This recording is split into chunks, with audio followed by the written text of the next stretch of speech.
in the hands of a very small group of very powerful people, economically powerful, that is, a very small group worldwide.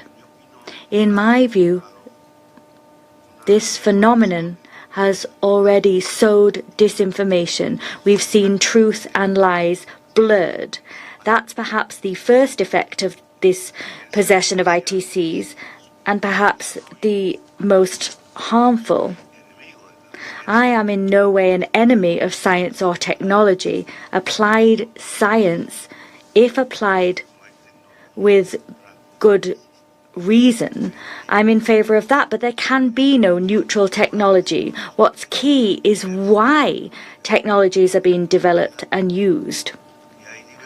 There are a range of technologies in human hands, and there are a range of goals that one technology can pursue.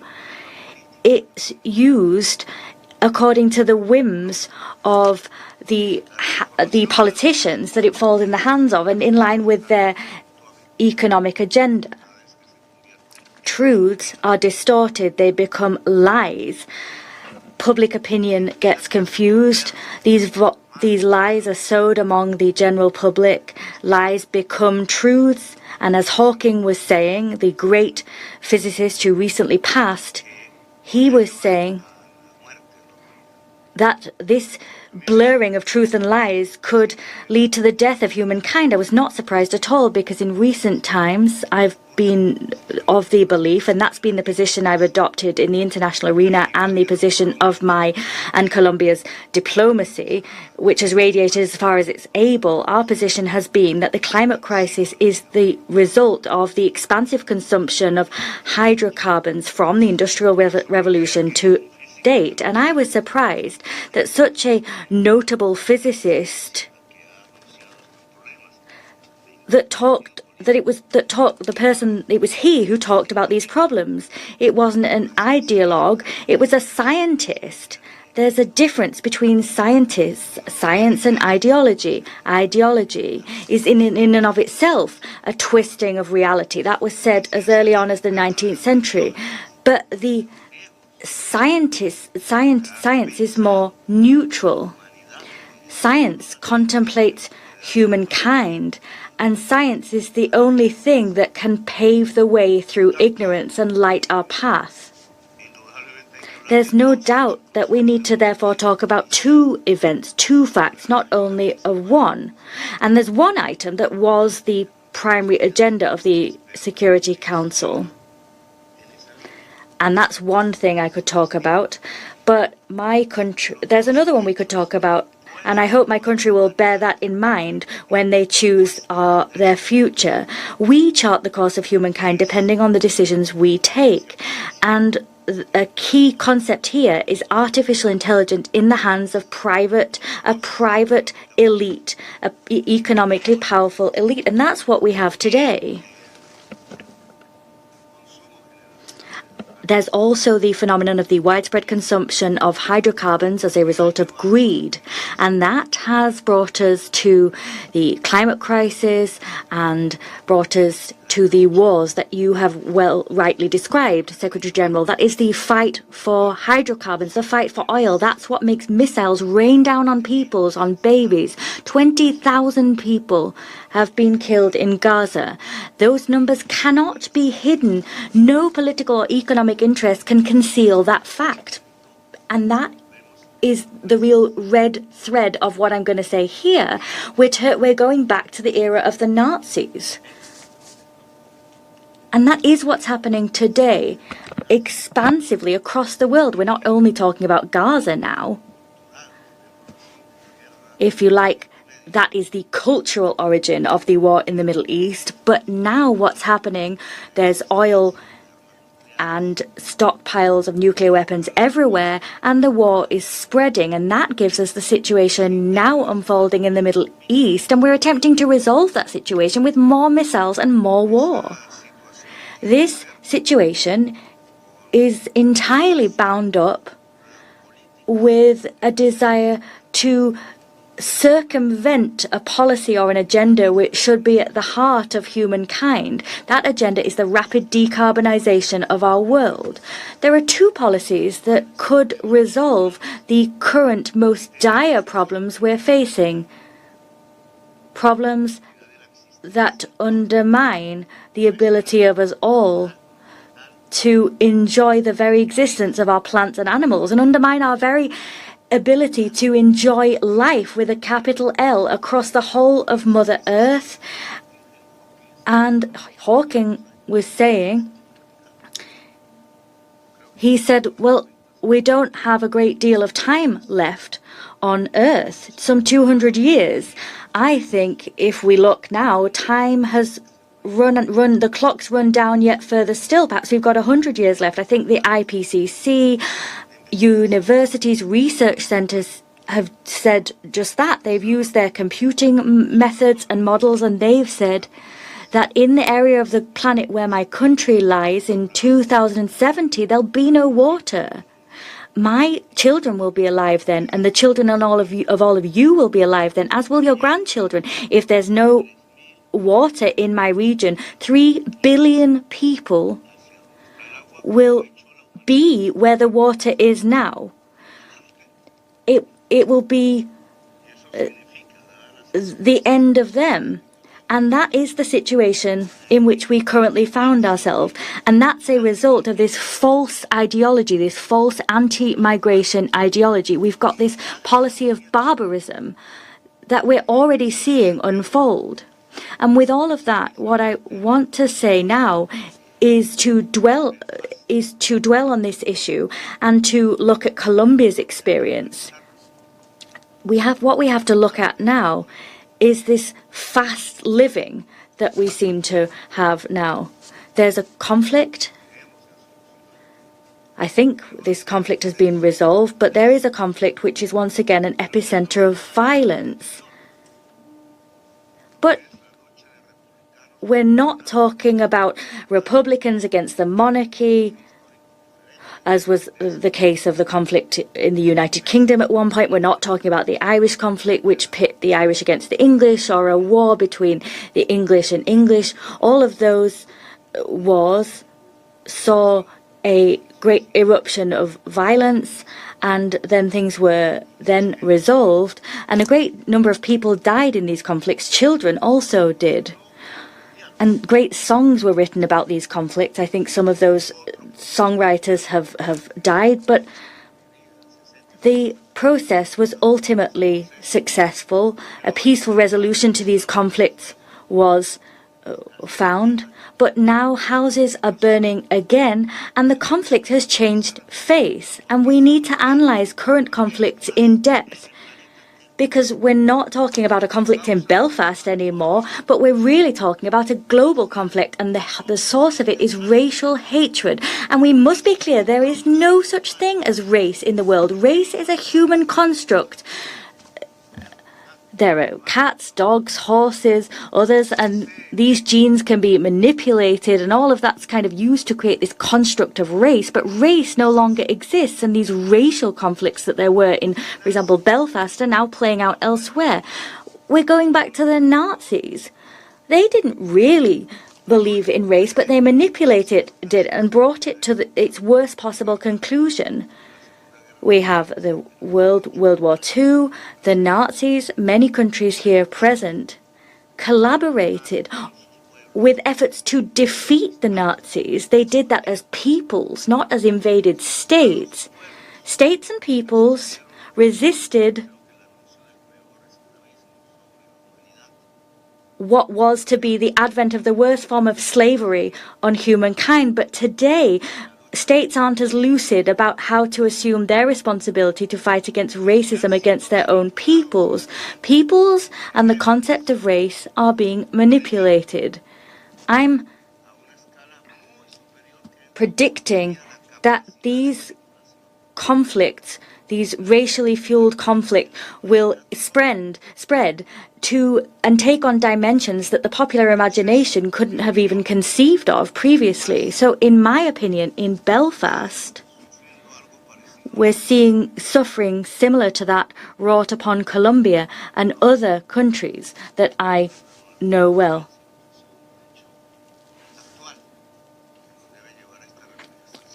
There are other countries I know not so well, but I can nevertheless draw the same conclusion. The power of artificial intelligence is fueling the violence in Belfast, just as it is currently fueling the violence in Colombia. The source is the same, and that is in the midst of the electoral period. To date, these have been the most peaceful elections in my country's history. They've been held under my government, but I can already see threats rearing their head.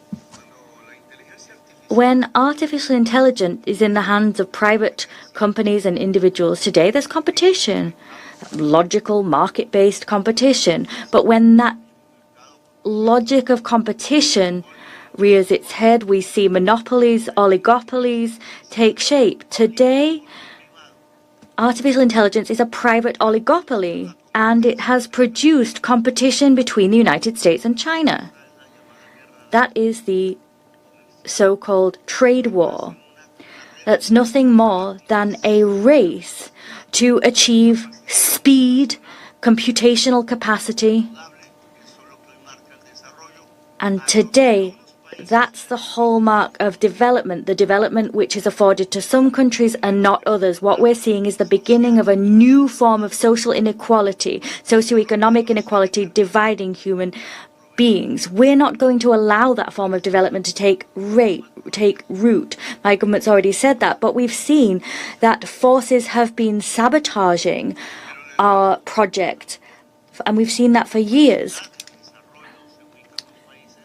The capacity for development is located now in 2 countries and the others are excluded. They can compete, but the very principle of competition is what's leading to a situation whereby ITCs, a form of ITCs with computational capacity spreading throughout the world at breakneck speed or microchip speed, if you like. These technologies are being fueled by oil and spreading across the world, and then you end up plunging humankind into a climate crisis. As Hawking said, this is all what happens if you ultimately separate reality from non-reality. We cannot separate, or you rather have to be able to separate truth and lies. If you blur the line between truth and lies, that's where the trouble begins. That you'll end up not with half lies, but total lies. And that's what we're seeing in the case of Belfast. And that's what I saw yesterday. I dared to go on the X platform before it was called X. I was a bit naive. I'm not technologically adept. I didn't properly contextualize a phrase that was answered by a Colombian during an internal discussion. That person said they'd moved from being liberal to a fascist, but I won't give that person's name, but that's not important here. What is important is what happened. I think I put "Hey Hitler" on that platform, and 34 million people saw what I wrote. I thought, oh no, all of Colombia's watching this debate, laughing at it, but no, that's not possible. I'd never seen a tweet of mine spread to that extent. Even when I was tweeting Donald Trump at a difficult moment of bilateral relations between our countries, there was huge take-up of that tweet. Almost all of the adult population of Colombia, even though 40% of our adults have no connectivity. But I began to realize what was happening when I looked at what was playing out in Belfast. What had happened is we were seeing the unleashing of collective violence, and that's exactly what happened. With Belfast, the same thing happened. a crime that has to be brought before the courts. That's what we saw. The same thing's playing out in many regions of the world. We see these crimes that are then translated into an ideology or pinned to an ideology that X is sowing the seeds of and spreading. There's a member of the British Parliament on the far right who yesterday wrote, I think he's called Rupert Lowe, and he wrote yesterday, I think, there was an attempt to murder someone. I think the supposed culprit was Somalian. I think we've got the representative of Somalia here. And that MP said that that attempted murder was the result of migration and that all migrants are culpable. And that's a Nazi stance being adopted, a criminal Nazi stance right there, because Nazism is not an ideology. Nazi is not even an ideology, it's a crime. So what this MP says, the migrants are to blame. That's what he said. Was the same not said about the Jews in Europe? Nazis are criminals. And there was this idea that you had to collectivize the blame and put it on the shoulders of a whole group when what we're talking about is one person. And that's actually illegal to do that. It's like when you have a Jew in Germany that committed a crime, and Goebbels and Hitler used that to say that the entire Jewish population were responsible. That was the same thing with the Reichstag fire in Berlin. I saw that event. The Reichstag fire was not caused by what the Nazis said it was caused by. They said it was staged by Jewish Bolshevik communists. That wasn't the case. They set that fire themselves to blame German social democracy, German Jews, socialist workers, etc., communists, Jews, peasants, and that was what they used to send them all to jail. The people that helped us neutralize Hitler is currently withdrawing from the international arena, and that's a great shame. I'm on the OFAC list as a result of my ideology. You can't be ashamed of having fought against the Nazis and having defeated them, standing shoulder to shoulder with other peoples of Europe. It's a great source of sorrow to see what's happening now. Why are these former allies withdrawing from the stage? They should be flying high that flag, really proud of fighting for life and democracy. What we're seeing in Colombia is exactly the same thing. It's the same thing we're seeing playing out in Belfast. I've explained it, more or less. Here, neighbours are beating activists that are debating and standing against this government. Poor neighbourhoods are being pitted against each other. Truths are becoming lies, lies are becoming truths, reality and irreality being mixed. AI is financed hugely by this elite, and that's the problem. We're witnessing global violence that involves missiles raining down against babies, houses burned, wars across the globe.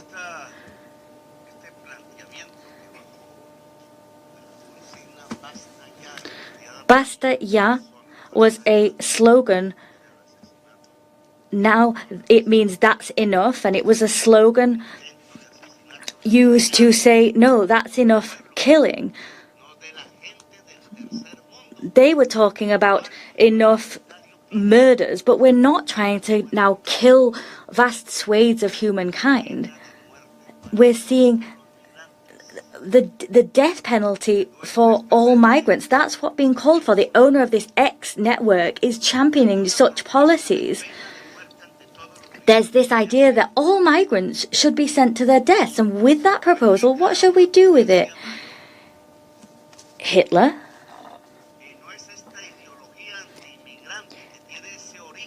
That's not who we should be focusing on. We've got this anti-migrant ideology. We've got this racist policy because it claims to defend this whiteness of one's skin that is an artificial construct, because there is no race in the world. There are myriad ways of binding with, relating to nature. Workers are equal across the world, whatever their skin color, whatever their origins, whichever region they come from. So these scientific falsehoods see us deny science. And that's what we're seeing on this issue and on the climate crisis. And that's bringing us to the brink of barbarism. And that's the very opposite goal to that pursued by this council. Israel's withdrawn. Their people came here. Their people suffered a Holocaust waged against them by the Nazis. They came to the United States, whose people were the sons of workers and peasants, millions in their millions. They came to the United States, went to other countries, and their struggle was one. That is the struggle for humankind and life, and we need to honor these people, but we need to recognize why today the truth is being distorted into lies. So I would ask all of you to wage a war on these two fronts. The first, Stephen Hawking, the physicist, said the first front was AI, and that was an issue he pointed to. Then there's the anti-immigration discourse. Today that discourse is much more powerful than it was, and is being taken up and heeded by the majority of voters in many countries, because that ideology is being disseminated through AI, through the manipulation of humankind's conscience. It's being manipulated by a tiny elite with a huge amount of power that's rallying behind the same single vision. The idea that the white race that doesn't exist needs to be defended from a cultural aggression which is seeking to exterminate them. That's what they say, but no such thing is happening, because the United Nations is the very proof of the fact that what we want to see is a global democracy. A democracy which can see us sit down as different civilizations and talk to each other. So, allow me to conclude. Artificial intelligence cannot be managed by 5 individuals with private interests. Whether they're Chinese, from the United States, or wherever else they may hail from, AI needs to be globally regulated. This has been called for by the ideological school, or part of it, the school to which I belong. And it's now being called for by the Catholic Church through its spokesperson, Pope Leo XIV. He recently called for that regulation in his encyclical,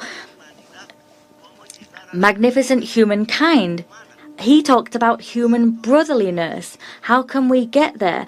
That was the very purpose of the founding of the United Nations after a horrific war that caused 50 million deaths in Europe, some 25 million in Asia. That was the UN's purpose, but how do we achieve that purpose? I propose that we embark upon this journey by tackling the main source of conflict and insecurity, that is AI and its propagation of anti-migration discourse. Let's tackle that. There needs to be global and public regulation of artificial intelligence. There needs to be an international treaty. Under international law, we need to be restoring international law and salvaging it from any attempts to destroy it, attempts that we're seeing today. International law, if you get rid of it, you'll see barbarism. That's what you see in the distortion of photos. And this distortion is done with a Nazi ideology behind it. Again, these lines between truth and reality being blurred, that's what AI that's badly regulated does. It's badly regulated when other interests are behind it, and that's why we need democratic public regulation of AI. That's what we are discussing that, but it's not the main point of our agenda. And in fact, it is the very crux of peace, because the Jürgen Habermas recently passed the philosopher, was saying that the lack of communication means that what we used to have are real criminals in the dock, and now what you have is people that adopt a different stance to you, and that's who is now untried. He was saying that lack of social communication is the very source of violence. That was that philosopher's discourse. If there's no such thing as social communication, or if it's manipulated, what we end up with is violence and barbarism. And so this is my appeal to you on behalf of my martyred people, my people that have fallen victim to violence, as have many other peoples in the third world, if that's what you want to call it. Because the English Member of Parliament said that the third world are those that are to blame because they're barbarians. How dare he call them barbarians? Barbarians deny other people's cultures. The Romans dealt with the barbarians, and Alexander the Great himself talked about a dialogue between civilizations instead of barbarians, and that is the right path. Dialogue between civilizations, not this dissolution of dialogue. That will bring us to barbarism, to the end of democracy, and to the end of humankind. This war cannot be won by the richest among us or that person who has the most missiles. That's not how the war is won. Now, let me talk about the climate crisis that was the focus of my speech initially. How can you deny science? The global agenda is now one of migration and wars. Wars caused by oil. We're not focusing on the rapid decarbonization of our world and the global and public regulation of artificial intelligence. I think these are the two focuses we need to have to rescue the brotherly relations binding humans together and to bring to peace. What binds humans together is respect and communication, respect for science and respect for science. Respect and respect for science as two separate things. If we forget all of that, we'll end up plunged into barbarism. Here, people sitting around this table will end up walking away from this table because social communication will be denied. No one will be listening to anyone else. That philosopher Habermas talked about the rupture, the breakdown of social communication, and how that led to violence. I think that was a message conveyed when the Twin Towers fell, and we started to talk about social justice. Social justice is dialogue between those that don't agree, and it involves them ultimately finding common ground. Then there's the migration crisis, but behind the migration crisis is war, the climate crisis, and the impoverishment of economies fueled by greed. If you get a coffee on the corner, I don't know, is it $2? I'm not sure how much it is, but very expensive because it's right here next to the UNHQ, but they only give a minuscule amount of that money to the coffee producers, for example, in Colombia. That's a result of a lack of social justice in the world. It can be easily resolved as problems go. But if we don't talk to each other, no solutions can be found. I talked to the President of the United States personally, face to face in his office, and the conversation was a pleasant one. And I thought that we'd been talking man to man and not about business. So I left all happy. Today, the President of the United States is supporting a candidate defying explicitly the Constitution because he's spearheading this ideology going against the very Pope himself. Of course, everyone has the right to their own beliefs, whatever those beliefs might be, including the Islam faith. And that is a very principle of democracy, freedom of worship. That must be protected. That's one thing. I'm not Catholic. Not entirely, because I saw wars play out between churches and peoples, but today I can embrace some of its ideology, and that is the idea that we're united in our diversity. Ultimately, what's important is not falling into the trap of this anti-migration ideology. That's a Nazi ideology, and that's why I'm victimized when I come here and say things like that. Colombian migrants here are being hit, punched, sent to concentration camps. They're being put in chains. I've opposed just that. And that in the past is a problem that has been solved by dialogue. My government paid for me to come here. I paid for my own flights, but what I was essentially paying for is dignity, and I don't think that's a bad way to spend your money. So this problem of migrants being chained and coming back to my country was solved. They're no longer being chained, and it was a good thing to pay for. That was all a solution reached with dialogue. Thank you, Secretary General. I'll leave it there. I now wish again to resume my function as President of the Council, and that brings me to my speakers list. We are now going to begin with, that's our third speaker. We have the representative of Pakistan. Thank you. Thank you. Thank you, Mr. President. And we welcome your presence, Mr. President, to chair this timely debate. And we commend Colombia for its effective stewardship of the Council. As we heard the Secretary General, the situation in the Middle East is fragile and increasingly volatile. Across the region, unresolved disputes have become protracted conflicts, and cycles of violence are becoming normalized. Persistent disregard for international law, non-implementation of Security Council resolutions, and the absence of genuine political processes have diminished the prospects for achieving lasting peace, stability, and security.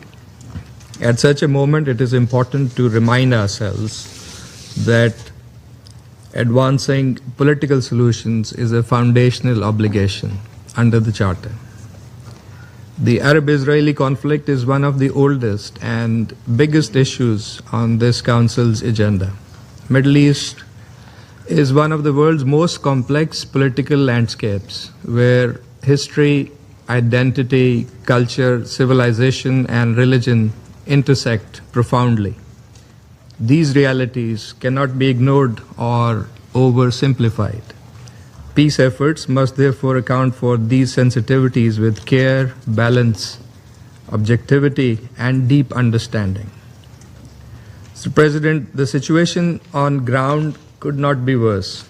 In Gaza, after nearly 3 years of devastating conflict and Israeli onslaught, humanitarian suffering reached catastrophic proportions.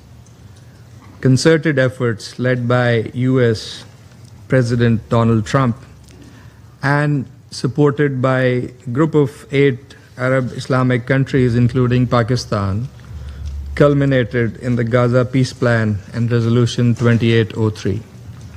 However, despite the ceasefire, violations and killings of Palestinians continue.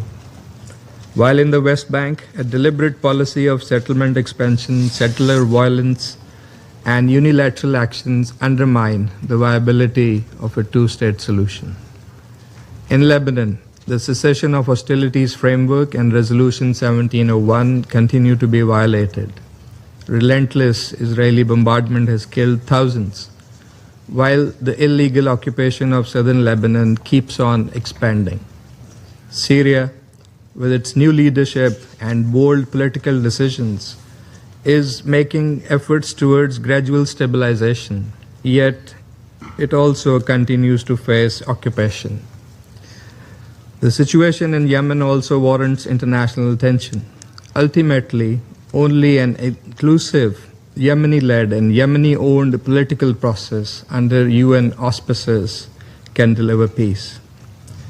Pakistan views the developments in West Asia and broader Gulf region with great concern. the war's impact on regional and global peace and stability, as well as on international economy, particularly energy and food security, are obvious. It took concerted mediation efforts led by Pakistan, together with our other partners, including Turkey, Egypt, Saudi Arabia, and others, including Qatar and China, and the cooperation of the parties themselves to bring about a ceasefire and de-escalation that enabled the parties to return to the negotiations. And I also appreciate the Secretary General's support for these efforts. But while progress has been made, the situation remains tense. Our immediate priority must be to continue diplomacy, achieve complete cessation of hostilities, and normalization of the situation in the Strait of Hormuz, which is vital for all countries in the region and beyond. A comprehensive, peaceful settlement of all issues is imperative for lasting peace and stability.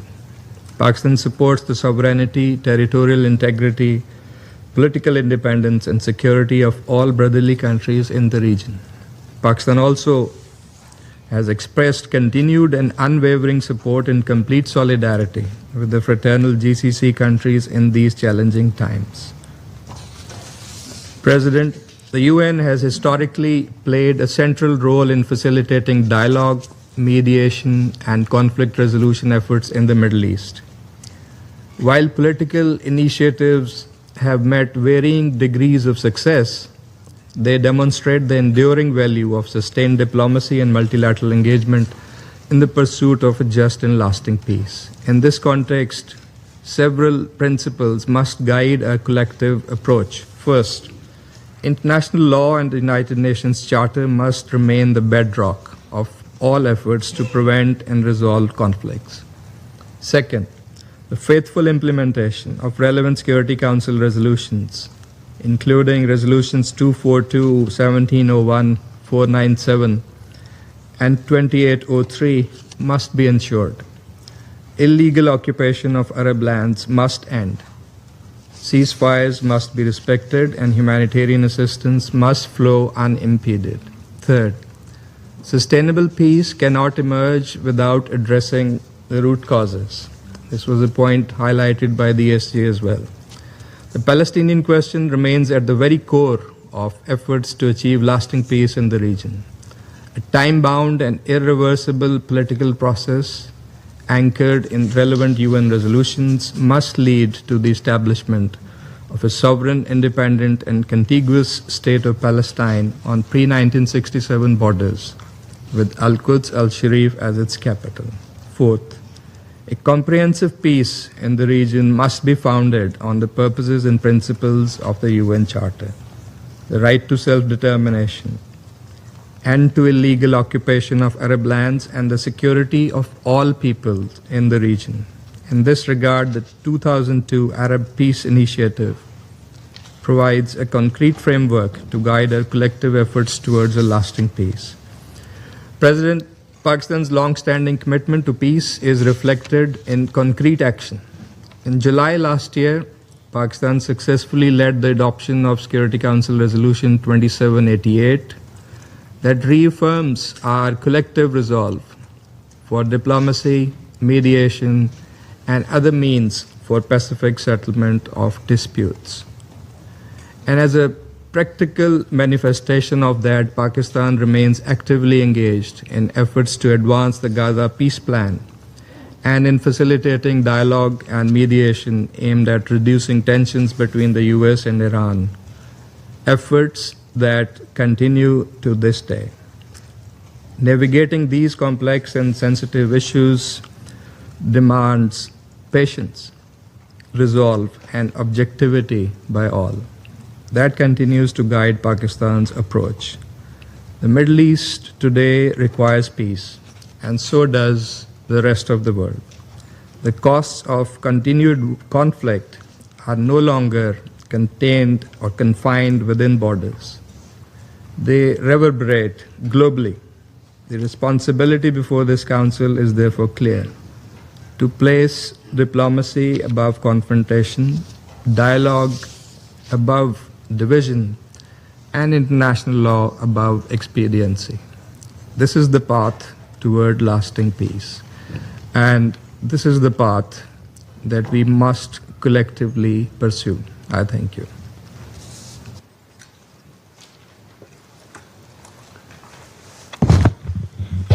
Ahora, gracias. I now thank the representative of Pakistan, and we give the floor to the Security Council representative of Panama. Thank you, President, sir. Panama is grateful to Colombia for convening this timely open debate. It invites us to contemplate the role of mediation and dialogue and political solutions to move towards peace in the Middle East. We welcome to this council His Excellency Mr. Gustavo Petro Orrego, President of the Republic of Colombia, who does us the honor of presiding over this meeting. We also value the briefing of the Secretary General. We thank him for that briefing and for the United Nations' unstinting efforts and his own to prevent conflicts, foster mediation, and the peaceful settlement of disputes. The peace is often described as an aspiration. However, it is also a decision. The decision to engage in dialogue when it comes more easily to fight. The decision to build trust when suspicion and fear reign. It is only by choosing dialogue that we can build a lasting peace rooted in international law and in compliance with commitments entered into by us all through the United Nations Charter. Latin America and the Caribbean offer a number of invaluable lessons in this regard. There were the efforts led by the Contadora Group that served to lay the foundations for the peace processes in Central America. There was the achievement of the peace agreements in Colombia. Both of these examples demonstrate that our region has proved that when political will prevails alongside mediation, negotiation, and the building of trust, we can see results in the most complex environments. I share with you all of this in the light of our own experience. We fully recovered our sovereignty over the Panama Canal, and that is an example of political leadership, an example of where the multilateral system functioned and allowed the world to demonstrate its solidarity. And this system motivated parties to commit, as they did, to dialogue, negotiations in good faith, and these ultimately led to the achievement of a just agreement that remains in force. Each conflict has its own unique characteristics and dynamics, that is true, but these experiences point to one common fact. Peace cannot be imposed, it can only be built. This reality applies absolutely to the Middle East. Their political will and trust remain as scant as they are crucial for peace building. The Palestinian question remains at the heart of the political and security challenges facing this region. After decades of conflict, reality has demonstrated that military might is not able to address the deeply rooted nature of this crisis, a crisis which worsens day by day. It is only the rule of law, peace, underpinned by dialogue, good faith negotiations, and a genuine desire to enforce commitments entered into that can create the necessary conditions for a comprehensive, lasting solution. There was a roadmap charted by member states and the resolutions from the Security Council. We have the roadmap. We must now follow it. Panama supports a negotiated political solution that will allow Israelis and Palestinians to live in peace, security, and dignity. President, the Middle East is not only a theater of war. It is an arena of difficulties and uncertainty, but from which opportunities have emerged, opportunities which could contribute to regional stability. In Syria, we believe it's vital to continue to support efforts aimed at strengthening state institutions, promoting inclusive governance, and making headway with national reconciliation. In Lebanon, we value efforts by the government and the Lebanese armed forces to strengthen the legitimate authority of the state, and we also hail the Lebanese and Israeli authorities' willingness to participate in direct negotiations and dialogue mechanisms. In both cases, we reaffirm the need to fully respect the sovereignty, independence, and territorial integrity of states. It's also crucial to preserve the security, safety, and operational capacity of both UNDOF and UNIFIL and of humanitarian personnel, whose presence remains vital for regional stability. All parties have the obligation to respect and protect their integrity and security. Turning now to the situation in the Strait of Hormuz and the countries of the Gulf, Panama is of the view that the stability of this strategic maritime waterway is vital to preserve the freedom of navigation, energy security, and the smooth functioning of global supply chains. If the principle of free navigation is not upheld, civilians and those most vulnerable will ultimately, alongside the rest of the world, end up paying the highest price for the lack of political leadership and sufficient diplomatic efforts that is designed to achieve tangible agreements. We reiterate our solidarity with the countries of the Gulf at this juncture so critical for the region.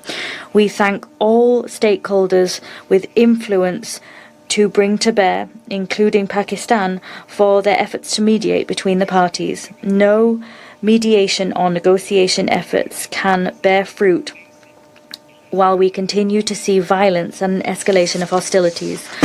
As such, we emphasize that we must support and uphold in good faith all cessations of hostilities, however fragile they may be. These cessations of hostilities remain vital prerequisites to keep channels for negotiation open and to move towards lasting political solutions. It is vital to impede and repudiate any action by any actor, be they state or non-state, and any action that intentionally attempts to undermine mediation efforts and the possibilities of reaching agreements. With this in mind, we acknowledge the position adopted by the United States and other regional actors, as they have urged parties to halt violence and choose a path which offers greater opportunities for achieving comprehensive, lasting solutions for lasting peace.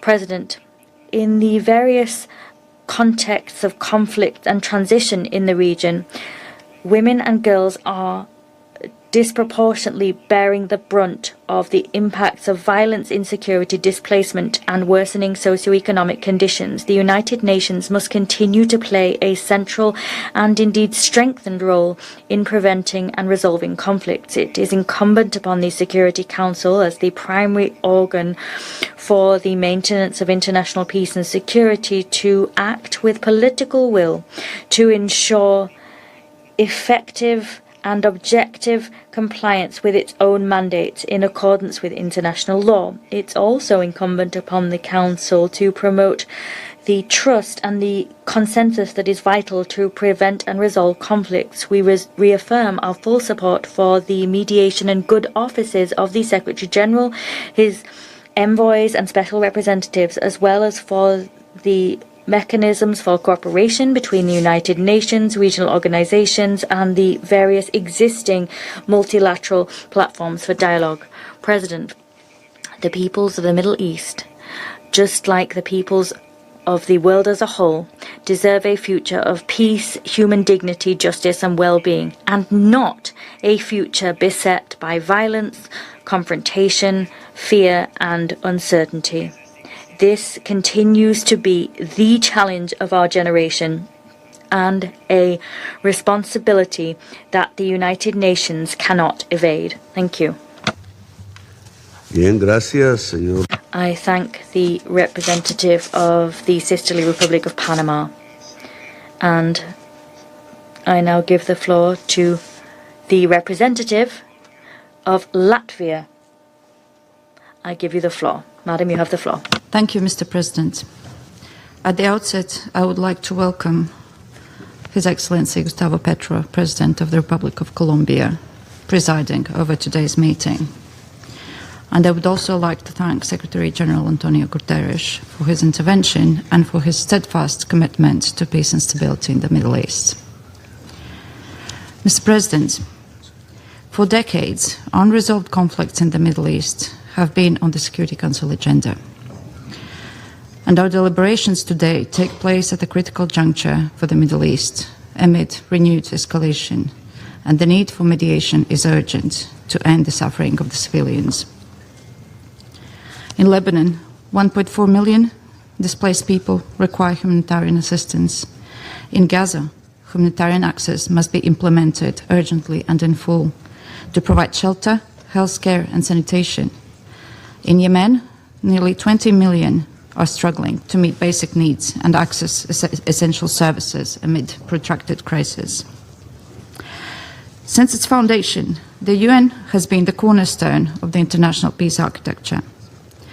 As a central pillar of mediation, the good offices of the Secretary General have demonstrated the UN's unique ability to bring conflicting parties together and consolidate mediation tracks by individual member states or regional actors. The UN's comparative advantage lies in its impartiality, global mandate, and institutional continuity, which must be protected and strengthened. And we express our gratitude to the representatives, envoys, coordinators, and their teams entrusted with carrying out the Secretary General's good offices in extremely complex environments. We also welcome the local mediation and deconfliction efforts of the UNDOF, UNIFIL, UNSO peacekeeping operations, which play an important role in reducing tensions, preserving stability and fostering peace. And sustainable peace is best achieved through inclusive dialogue and mediation processes that meaningfully engage women, youth and civil society as essential partners in building lasting solutions. The UN Charter and international law must remain at the core of all peace efforts to ensure that resolutions of conflicts are grounded in agreed principles, respect for sovereignty and territorial integrity of every state. Mr. President, when open diplomacy reaches its limits, the Secretary General can create political space, mobilize resources and act discreetly. We have seen this through initiatives such as UNVEM in Yemen or Black Sea Grain Initiative, which enabled safe transportation of grain from Ukraine to 45 countries across 3 continents. And these are examples to build upon. Now, restoring freedom of navigation in the Strait of Hormuz is most pressing. And we commend the established task force and the engagement of Secretary General's personal envoy to advance safe passage of fertilizers and related raw materials through Strait of Hormuz. Freedom of navigation through the Strait of Hormuz must be ensured without delay. Respect for international law fully applies to maritime security. And it is categorically unacceptable for Iran, or any other state for that matter, to use the international waterways as a bargaining chip or hold the global economy hostage. It is equally unacceptable for Iran to carry out unprovoked attacks against its neighbors. And there is no alternative to a diplomatic solution to this conflict. So we commend the sustained efforts of Pakistan, but also the contribution of Turkey, Egypt, Qatar, and others to bridge divides and create channels for dialogue and de-escalation. We recognize and welcome constructive mediation initiatives, also outside the UN framework, to achieve ceasefire and use leverage on the conflicting parties across the whole Middle East. Security Council's mandate and oversight provides legitimacy, coherence, and broad international support to such mediation initiatives. In this light, we look forward to the Board of Peace continued engagement with the Security Council on advancing the comprehensive plan to end the Gaza conflict put forward by President Trump and endorsed by this Council, Resolution 2803. Full implementation of this comprehensive plan, in accordance with the agreed phased approach, is vital to prevent the resurgence of violence in Gaza. And clearly, Hamas and other non-state armed groups must disarm and relinquish power. And we also urge Israel to ensure unconditional humanitarian access in Gaza and withdraw forces from Gaza, as outlined in the comprehensive plan. And we insist, yet again, that a political process is the only way to lasting peace in the Middle East, based on the two-state solution, as most recently defined by the New York Declaration. In Lebanon, we urge all parties to adhere to the US-brokered ceasefire agreement, which enables progress towards sustainable peace while safeguarding the sovereignty of both countries. International humanitarian law, including the protection of civilians, journalists, medical and humanitarian personnel, and peacekeepers, must be respected by all parties at all times. To conclude, Mr. President, no country, however distant, can afford the luxury of indifference or neutrality in the face of armed violence. Whether in the Middle East, Ukraine, or elsewhere, wars and conflicts undermine the foundations of international peace and security. And it requires, from all member states, a principled engagement in pursuit of political solutions, and from the Security Council to take action and demand full respect for the UN Charter, international law, international humanitarian law, and the Security Council resolutions. The renewed escalation in the last few days in the Middle East, leading to strikes, civilian casualties and suffering, in violation of ceasefire agreements and against mediation efforts, confirmed that peace and security in the Middle East require persistent efforts from the entire international community, guided by a shared commitment to cooperation and mutual respect. The people of the region aspire to peace and human dignity as an indispensable foundation for prosperity and development. And lasting peace can never be achieved through military action. It requires dialogue, diplomacy, and genuine engagement. And we remain convinced that mediation efforts will lead to a lasting peace only when all parties respect the UN Charter, international law, international humanitarian law, and faithfully implement the ceasefires and peace agreements to which they have committed. I thank you. Gracias, señora. I thank the representative of Latvia. I now give the floor to the representative of France. Señor Presidente. Thank you, Mr. President. It's an honor of the Council to have you come and preside over it, Mr. President of the Republic. You are overlooking the fate of the country, which is coming out of a dialogue at the end of a confrontation. This dialogue resolved the conflict, and we are now talking about the situation in Northern Ireland. We are grateful for having on our agenda the topic of peace in the Middle East, and we would like to thank the Secretary General, Mr. Antonio Guterres, for his briefing, which shows how relevant this topic is, how central it is when it comes to peace and security that this Council is entrusted with. In the Middle East, one thing is clear: from Gaza to Tehran, from Tel Aviv to Beirut, via southern Lebanon, war is everywhere. The international terrorism is still there, and extremist ideologies are calling for violence and mutually fueling each other, and it's the civilians who are suffering. They are suffering from bombs, forced displacements, terror attacks, food insecurity, and they're victims of fanaticism and violence. And as the blockade of the Strait of Hormuz shows, the consequences of this conflict transcend regional borders, and the instability they cause is a challenge to international peace and security. However, the history of the crises in the Middle East reminds for us an essential truth, that no lasting peace can be achieved by force. No military victory can be a substitute for a political settlement. Mr. President, in this context, it is incumbent upon this Council to support credible, inclusive political solutions that are in line with international law, and France is firmly committed to this. In Lebanon, we call on all parties to implement the June 3rd ceasefire agreement and to uphold Resolution 1701. Hezbollah must cease its attacks and withdraw north of the Litani River. Hezbollah must give up its weapons and put an end to its military activities. At the same time, we call on Israel to begin its withdrawal from the Lebanese territory. We support the direct talks between Lebanon and Israel under the aegis of the United States, and they must continue. We will continue to provide our full support to the Lebanese authorities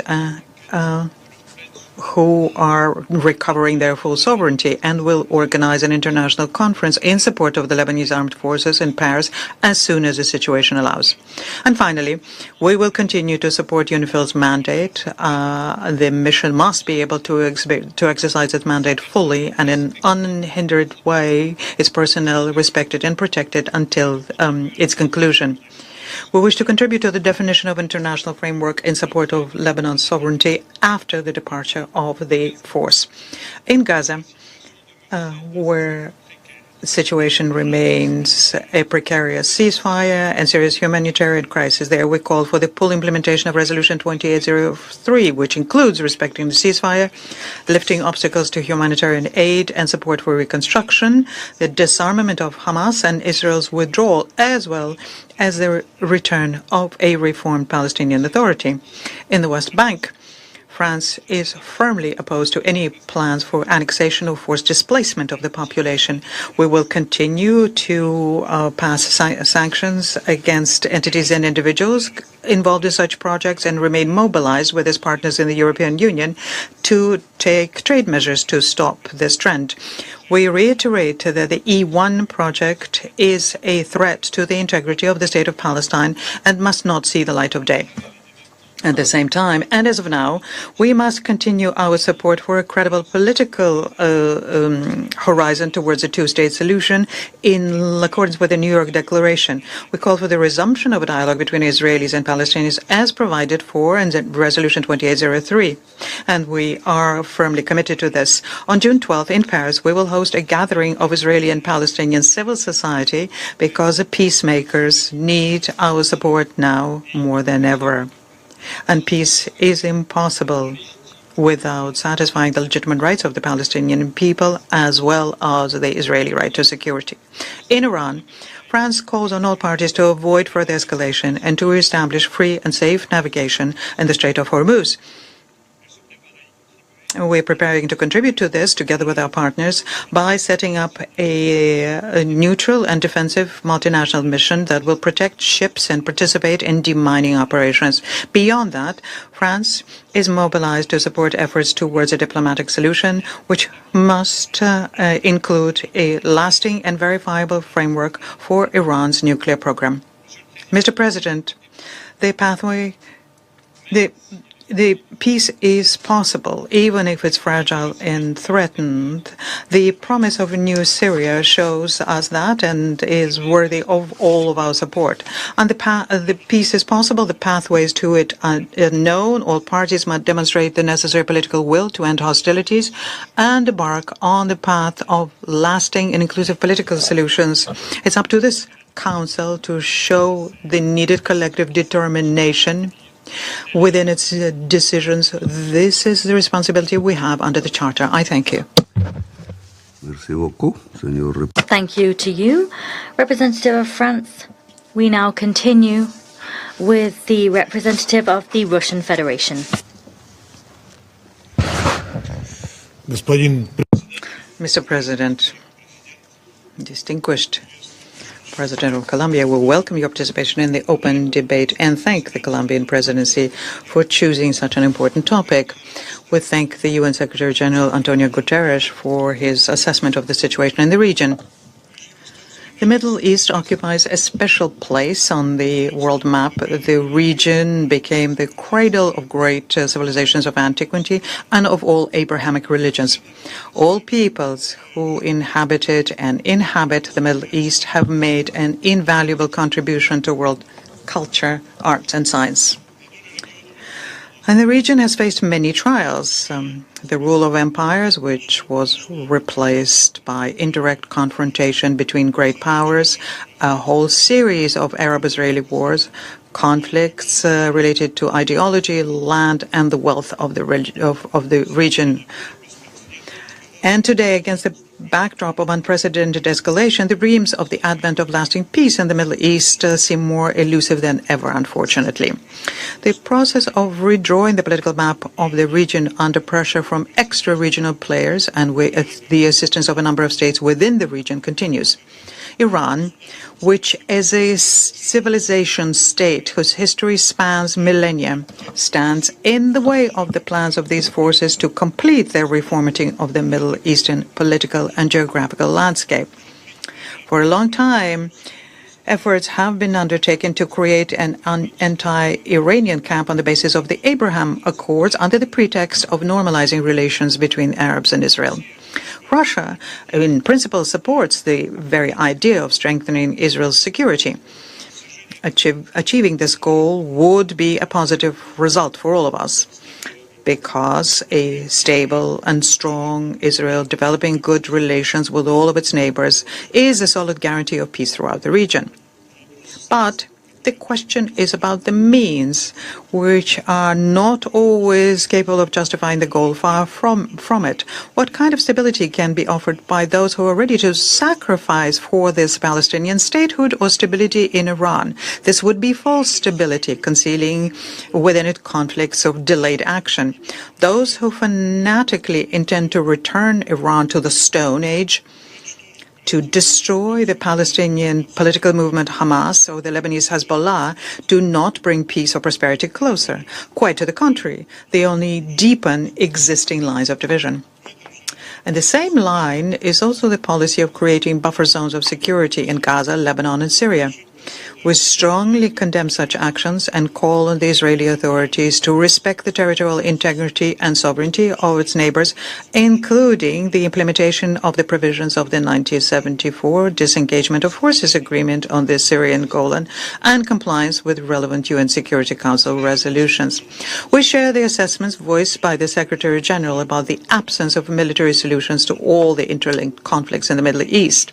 The path forward lies through dialogue and negotiations. We note positively Antonio Guterres' Secretary General's unified call for ceasefire in Lebanon, Iran, and Gaza, and this confirms the thesis about the direct interdependence between these conflicts. In the context, we consider the decision of Washington to establish a truce with Iran as the only correct one, and we expect that all forces involved in the current confrontation in the region will adhere to these.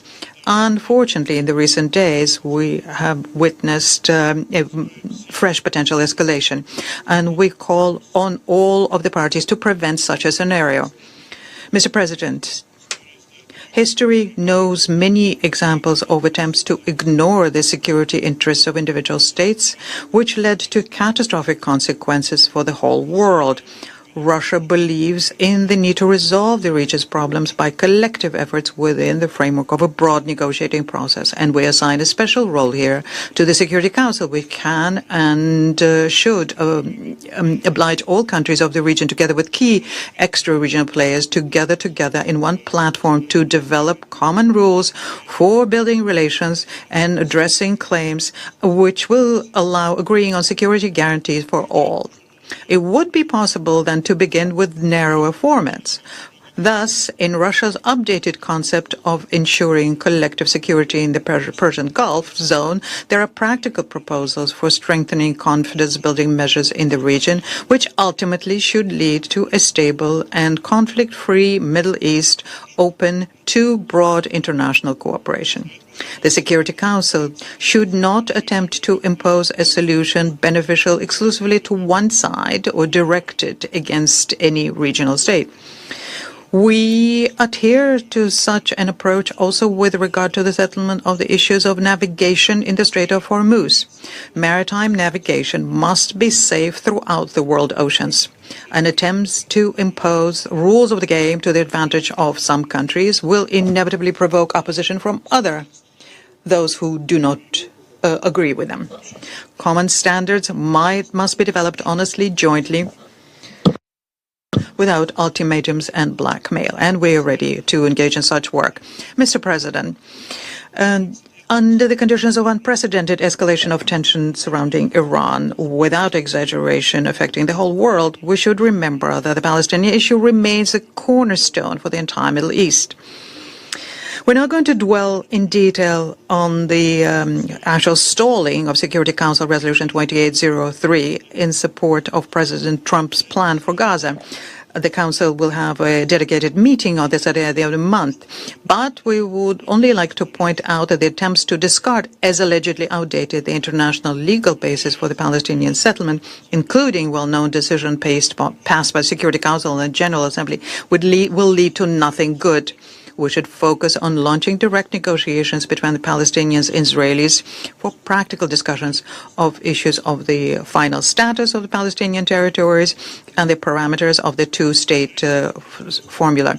Historical justice will prevail when Palestinians gain the opportunity to create an independent state in the West Bank and Gaza Strip with a capital in East Jerusalem, coexisting in peace and security with Israel. We're open to engagement under such principles with all constructively minded partners. I thank you for your attention. Gracias, señor. I thank the representative of the Russian Federation. I now give the floor to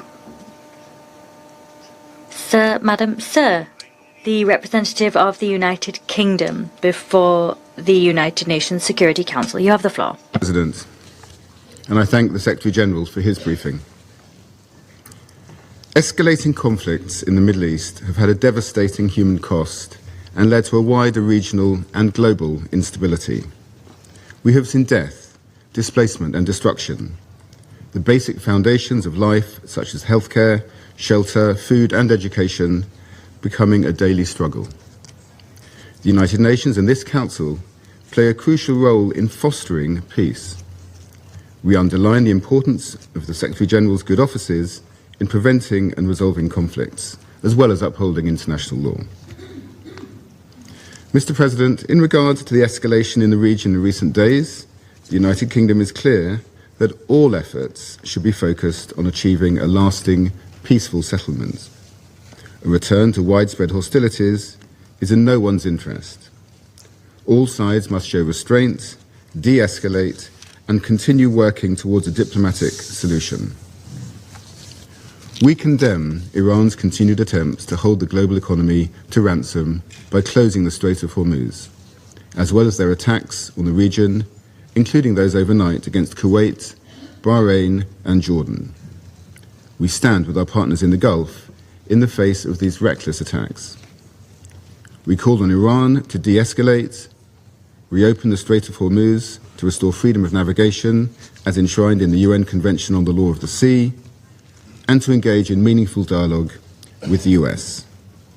We welcome the efforts of Pakistan and others to support a diplomatic solution. Amidst this difficult backdrop, we must not lose sight of Gaza and the promise of Security Council Resolution 2803. All parties must deliver on their commitments and uphold the ceasefire. We urge Hamas to fulfill its commitment to decommission its weapons and destroy terror infrastructure.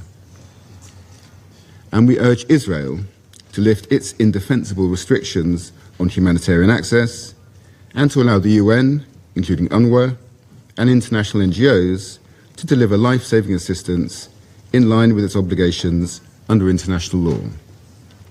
Humanitarian aid must never be conditional or used as a political tool.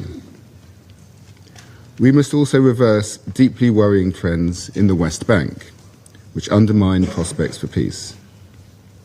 Yesterday, the United Kingdom announced new sanctions on those responsible for settler violence, and we will not hesitate to take further steps to protect the viability of a two-state solution.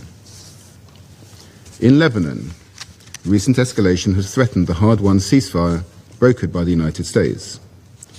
We urge all actors to cease hostilities immediately and engage constructively in negotiations. We are appalled by the death of another UNIFIL peacekeeper and the injury of 2 others last week. We urge all parties to ensure the safety and security of UN personnel in accordance with international law. And in Syria, we've seen important progress towards reconstruction and stability, and we welcome ongoing cooperation between the UN and Syria in support of an inclusive political transition. However, we are concerned about continued Israeli incursions into southern Syria, which risk undermining this progress. We urge Israel to resume negotiations with the Syrian government and to pursue a diplomatic solution. The United Nations was built upon a key founding principle: to protect future generations from the scourge of war. Devastation and suffering in the Middle East must act as a powerful reminder of the very purpose of this institution and spur us into action to end the cycle of violence and build a peaceful and prosperous future for the people of the region. The United Kingdom will continue to champion the UN's unique role in helping to build and maintain this peace. Mr. President, I came here to discuss the situation in the Middle East, but it's important to be clear about tackling conflict and countering intolerance wherever they exist. The United Kingdom is proud of the achievements to build peace in Northern Ireland over decades, in partnership with the Government of Ireland and with the support of the United States. Just as we've been proud to support the peace process in Colombia over the last decade. Peace and stability require continuous effort to counter those who would undermine them. As my Prime Minister said today, the scenes in Belfast last night were shocking and completely unacceptable. There is no justification for the violence and disorder that we saw threatening our communities, nor for those who encouraged it, online or elsewhere. And he goes on, it is clear that people were targeted last night because of their background, and I will not tolerate it. Those responsible will feel the full force of the law. End of quote. But it is not helpful or appropriate to conflate individual acts of racism and violence with the heinous crimes committed by the Nazis during the Holocaust. And I thank you. Gracias, señor. I thank the representative of the United Kingdom. I will not reply directly. It's not appropriate to harness individual criminal acts and to conflate them or to use them for collective punishment. That's a form of racism, to use one to leverage the other, and racism is something we need to guard against in the world as a whole. I now give the floor to Denmark. Thank you, Mr. President. And let me also thank the Secretary General for his briefing. Denmark pays tribute to the Secretary General and to the countless UN staff members across the Middle East working to build and sustain peace. Mr. President, no two conflicts are identical. Each emerged from its own history and is shaped by its own specific context. That is also the case in the Middle East. At the same time, many of the conflicts in the region are interlinked. Across the diversity of cause and condition, one truth endures. Dialogue and diplomacy are indispensable to the peaceful settlement of disputes. The tools of preventive diplomacy are well known to this Council, from the use of mediation to the good offices of the Secretary General and the deployment of envoys. When used actively and strategically, they can prevent conflict and secure ceasefires as a first step to the path to peace. Mr. President, across the Middle East, we see diplomacy in action with several fragile ceasefires in place. The ceasefire between Iran and the US must be sustained. We are alarmed by the renewed escalation and call for all parties to implement the ceasefire. This is imperative, not only for regional stability, but also for the global economy. The closure of the Strait of Hormuz has enormous repercussions, including soaring energy prices and rising food insecurity across the world. The strait must be reopened and freedom of navigation must be restored immediately. We call on Iran to stop its attacks and engage in negotiations in good faith. We reiterate that Iran should never acquire a nuclear weapon. The ceasefire in Lebanon is also under profound strain, with the recent escalation worsening an already dire humanitarian crisis, with more than 20% of Lebanon's population displaced. All military action should cease immediately. Hezbollah must withdraw to the south from the South Litani sector. Israel must respect Lebanon's sovereignty, independence, and territorial integrity and withdraw from Lebanese territory. The fighting has to halt for a ceasefire to be implemented. In this fragile context, a strong and effective UN presence in Lebanon in support of Resolution 1701 remains essential. As UNIFIL's mandate approaches its end, we must work to avoid a vacuum of attention, engagement, and security. Mr. President, no less urgent or critical is the ceasefire in Gaza, a ceasefire hard-earned through tireless international mediation efforts and followed by the adoption of Resolution 2803. This ceasefire must likewise be fully implemented, as must all the provisions of Resolution 2803, including Hamas' obligation to disarm. We deplore the catastrophic humanitarian situation and deeply regret that restrictions on humanitarian provisions and rehabilitation of essential infrastructure have not yet been lifted.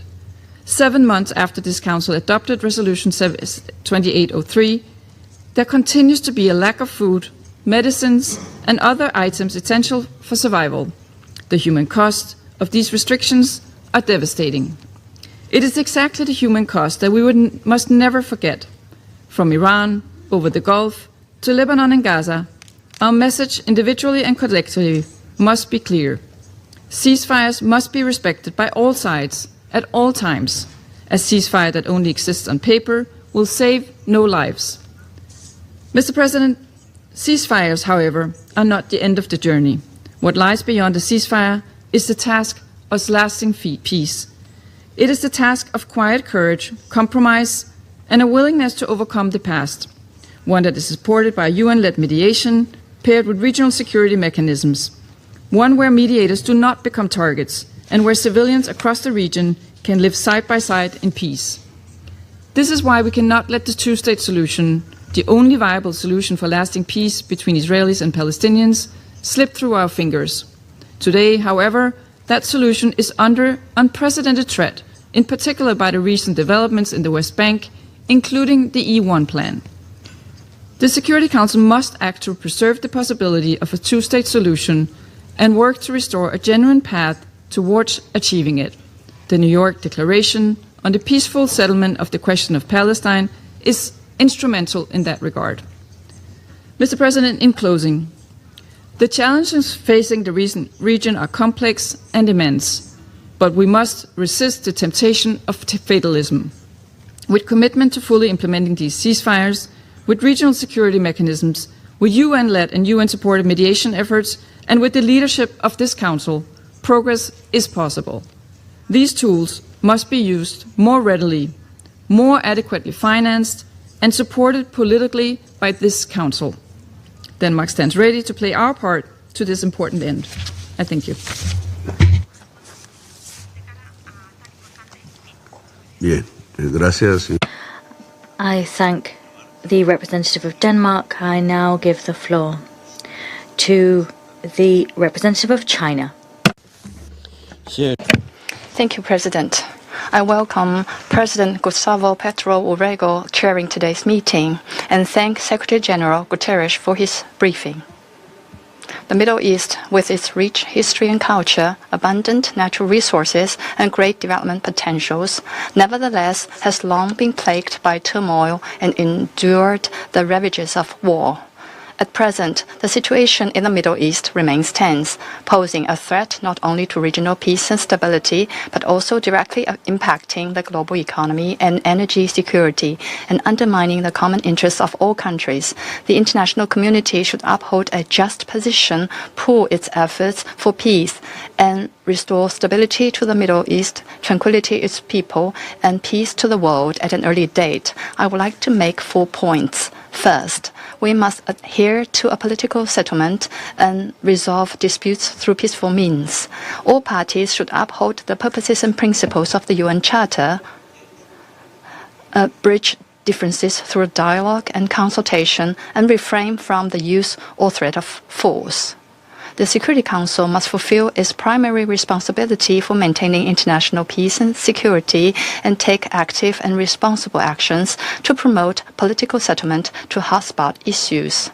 The situation regarding Iran is at a critical juncture between war and peace, and a resumption of hostilities serves the interests of no party. We call on all relevant parties to maintain calm and restraint, cease confrontational actions that could aggravate the conflict, and persist in resolving disputes through political and diplomatic means. China commends Pakistan for its mediation role and supports all parties in achieving a comprehensive and lasting ceasefire as soon as possible, with a view to restoring peace and stability in the Middle East and the Gulf region at an early date. The situation between Lebanon and Israel should be de-escalated promptly. We welcome their recent ceasefire announcement and urge all relevant parties to immediately cease hostilities, achieve a ceasefire, and end the war. Lebanon's sovereignty, security, and territorial integrity must be respected, and Israel should withdraw completely from Lebanon. Second, we must uphold fairness and justice and maintain regional stability through the rule of law at the international level. A major reason why the hotspot issues in the Middle East have remained unresolved is that fairness and justice have not been upheld, relevant council resolutions have not been implemented, and international law has not been respected. The authority of the Security Council and international law must be upheld. They must not be applied selectively, nor can the world be allowed to revert to the law of the jungle.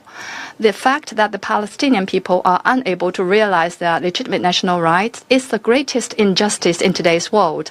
The suffering of the Palestinian people must end as soon as possible. A lasting ceasefire in Gaza must be achieved, and the humanitarian situation must be improved.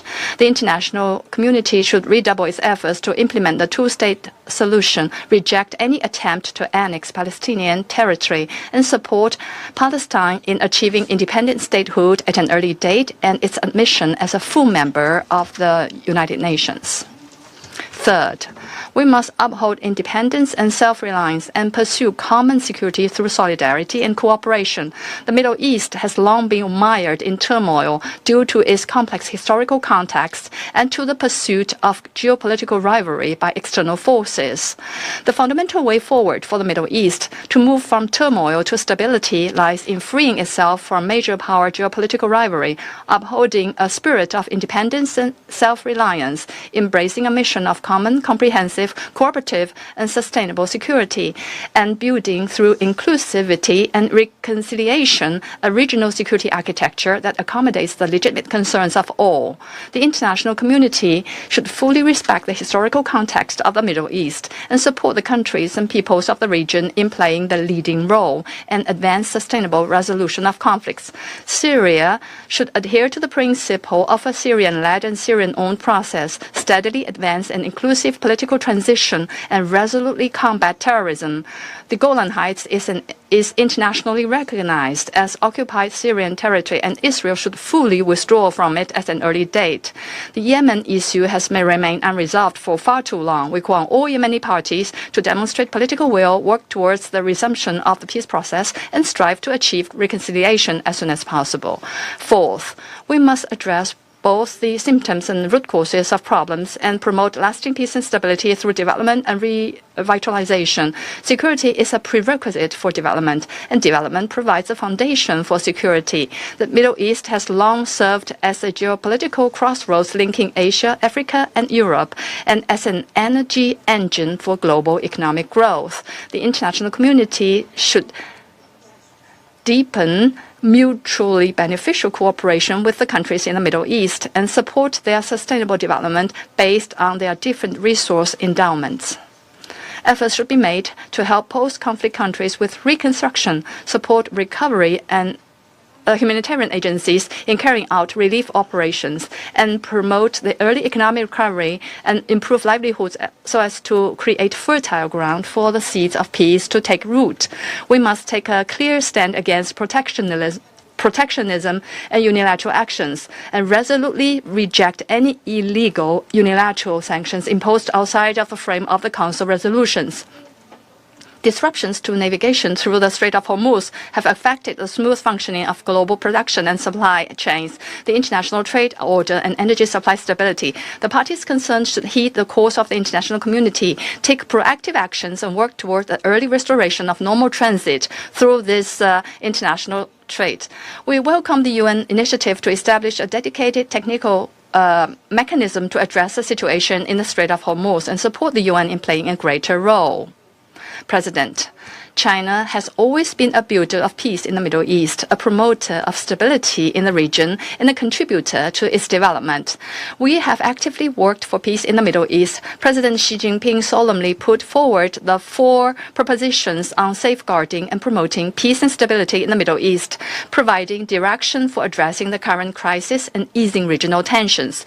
We have actively empowered development in the Middle East by pursuing high-quality Belt and Road cooperation, deepening mutually beneficial cooperation for shared benefit, and contributing to the region's prosperity and revitalization. China stands ready to work hand in hand with the international community and the countries in the Middle East to make greater efforts towards lasting peace and stability in the region. I thank you, President.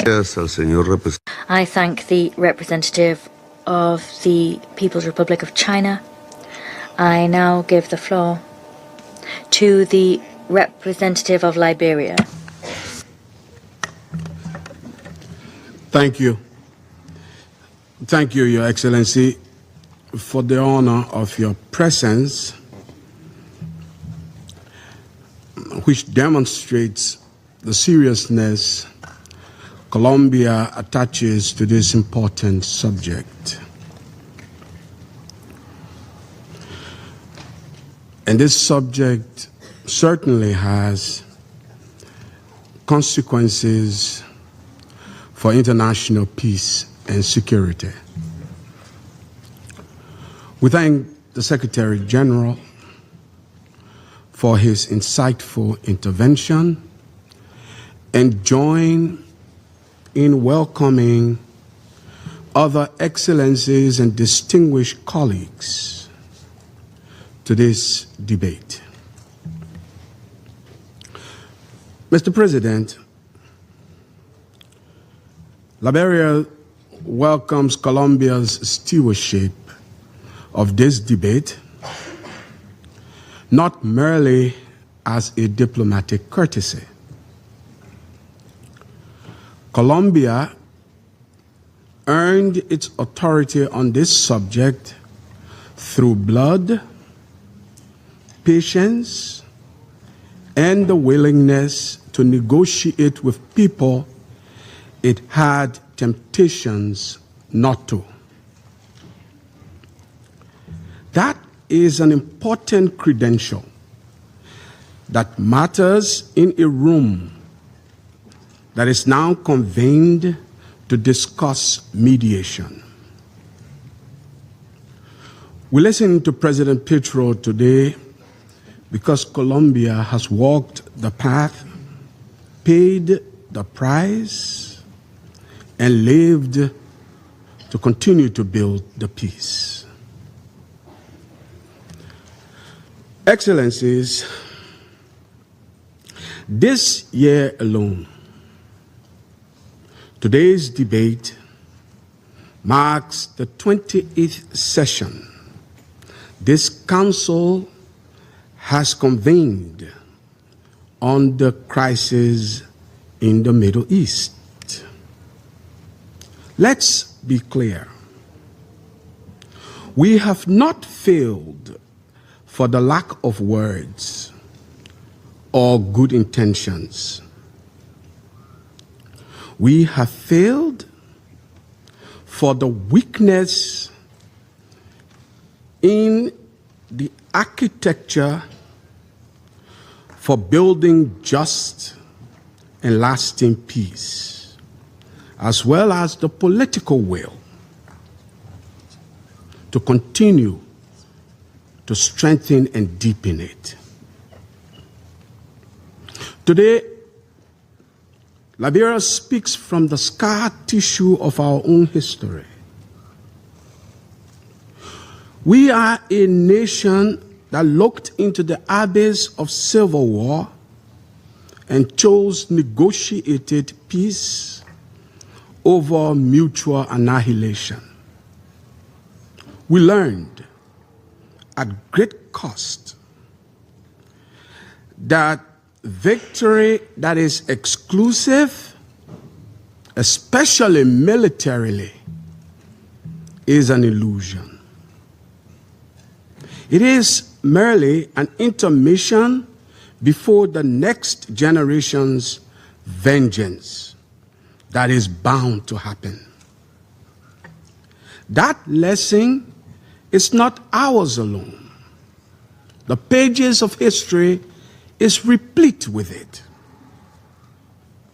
And truthfully, it belongs to every party, to every conflict, especially the conflict in the Middle East, and certainly to every member of this council that holds influence over them. Mr. President, Excellencies, Colombia's concept note asks the right question. Not whether mediation matters, because we all know they do, but why it keeps failing, and what structural conditions will allow it to succeed. Liberia offers, therefore, these three possible answers. First, mediation must become permanent and not episodic. We have seen across the conflicts envoys arrive at moments of crisis and depart when the shooting pauses, or as the Secretary General aptly calls it, during the period of lesser fire. What the region requires is a standing UN dialogue secretariat with a defined mandate, cross-conflict access, and the authority to hold all parties to their previous commitments between rounds, not only during them.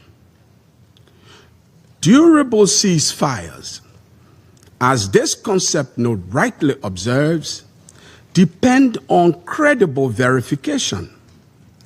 Verification requires presence.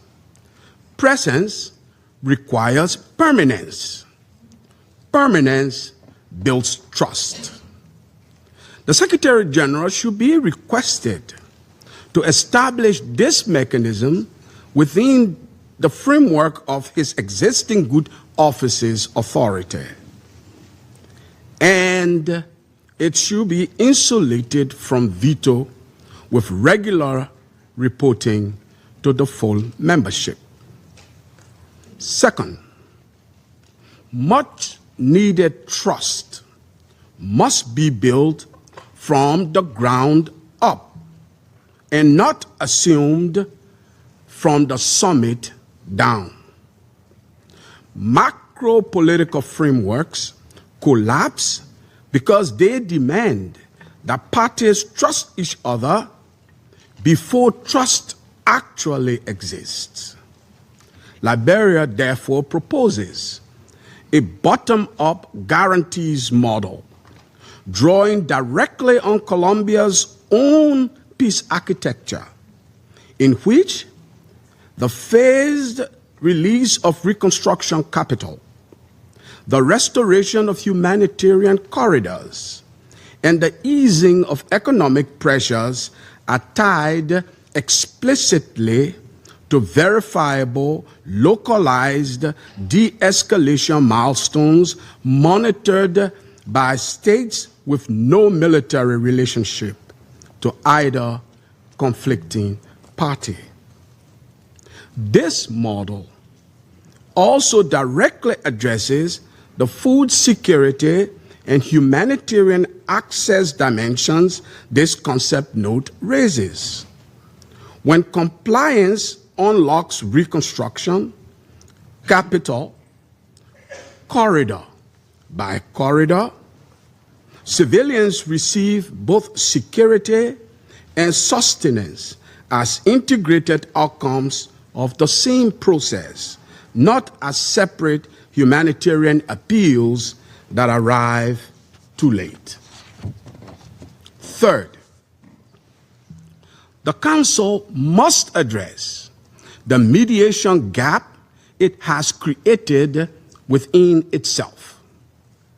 When members of this body are parties to the conflict, directly or by proxy, the Council cannot simultaneously be its impartial mediator.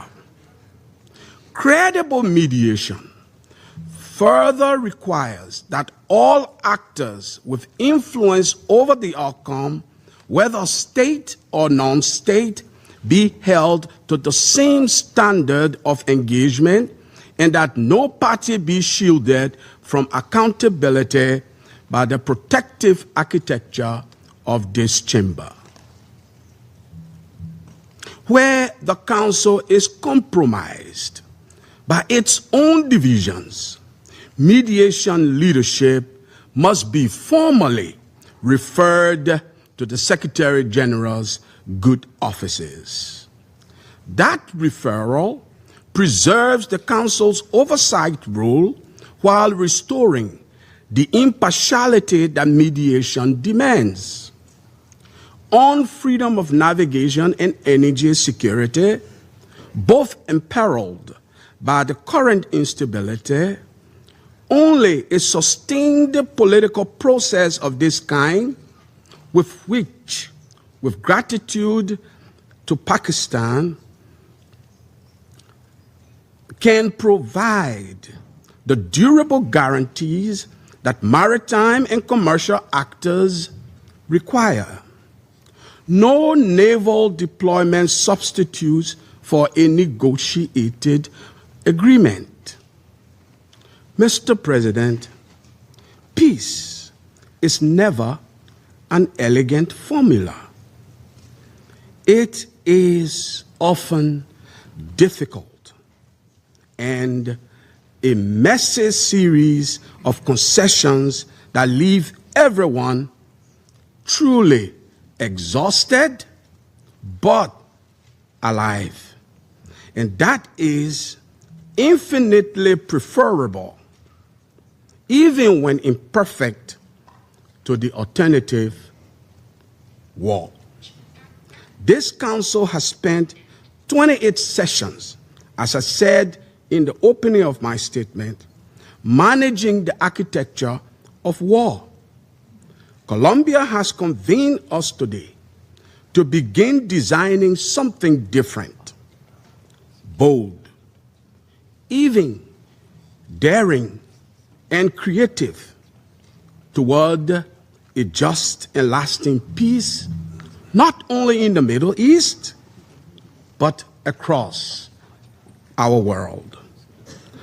Liberia is ready to join in the effort to build that architecture. The question is whether this Council has the will to do so. I thank you for your kind attention. Gracias. I thank the representative of Liberia. I thank you for your kind words to me. I now give the floor to the representative of the Republic of Somalia.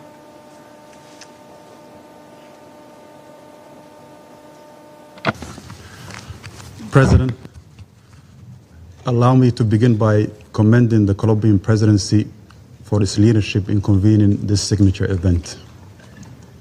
We welcome the President of Colombia to the Council and thank him for chairing this important meeting.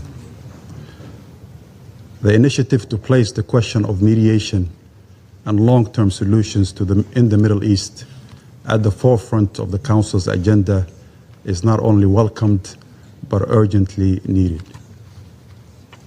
We are grateful for the insightful assessment provided by the Secretary General on the path to peace in the Middle East. President, the Middle East continues for decades to be marked by recurrent conflict, long-standing occupation, and acute humanitarian crises. We share the concern that the region faces persistent violence, the erosion of civilian protection, the collapse of critical infrastructure, and widening gaps in access to food, health, and education. These crises not only destabilize the region, but reverberate globally, disrupting energy markets and supply chains and undermining confidence in the multilateral system. In this context, the role of mediation, anchored in the principles of the United Nations and international law, remains indispensable to address the root causes of conflict, uphold justice, and lay the foundations for durable peace and stability in the Middle East and beyond. Drawing from lessons learned, we believe three guiding principles are essential for effective mediation in the region. First, mediation must be anchored in principled impartiality, not mechanical neutrality, which distorts the reality by obscuring the fundamental roles of victim and aggressor, perpetrated through misinformation and disinformation.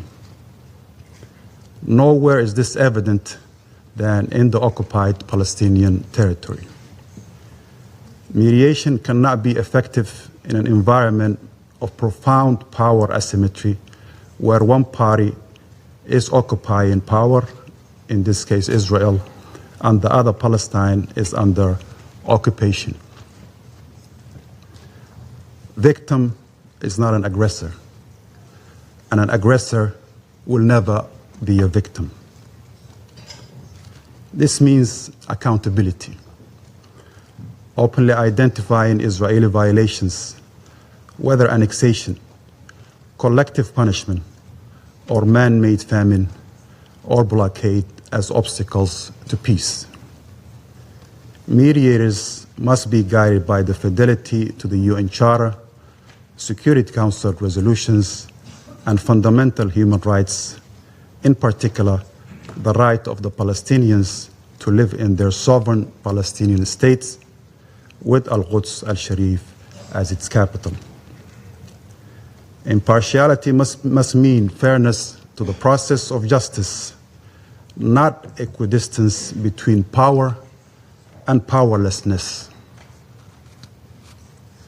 Second, mediators must actively address the structural power imbalances by ensuring clarity, appropriate sequencing, accountability, and robust monitoring and verification mechanisms.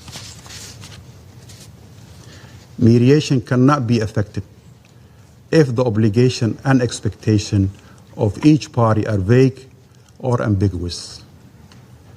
In the context of Lebanon and Syria, clear and sequence commitments where progress on sensitive issues is linked to verifiable actions are crucial to building trust and sustaining momentum.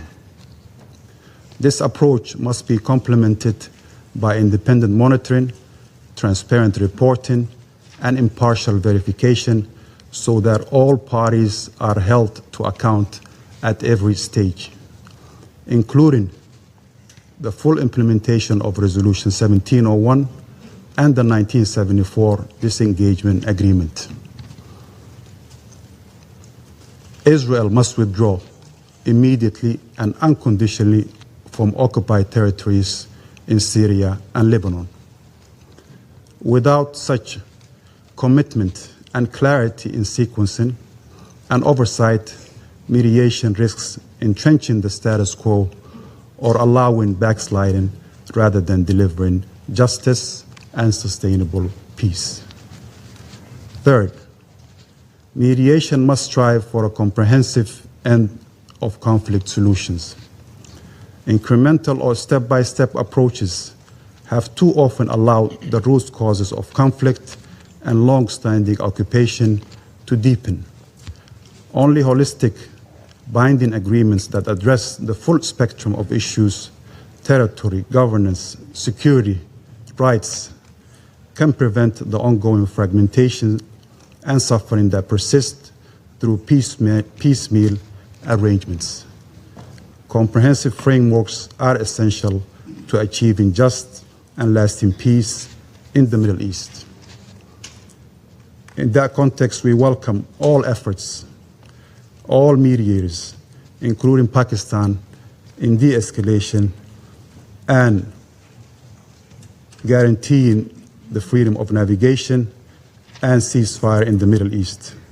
And we call for redoubling all efforts in good faith dialogue and the peaceful settlement of disputes between all parties in accordance with the UN Charter and relevant United Nations Security Council resolutions. To conclude, Mr. President, in reaffirming the centrality of the United Nations, the universal application of its charter, and the importance of principled, inclusive, and accountable mediation, we set a clear path for the resolution of conflict and the restoration of hope in the elusive peace in the Middle East. It's our responsibility to ensure that our efforts are guided by clarity, impartiality, and a steadfast commitment to justice anchored in the UN Charter, so that mediation does not merely manage disputes, but transform them into opportunities for reconciliation and lasting peace and stability. As we act with resolve and unity, let us be guided by the wisdom of Africa. Peace is costly, but it's worth the expense.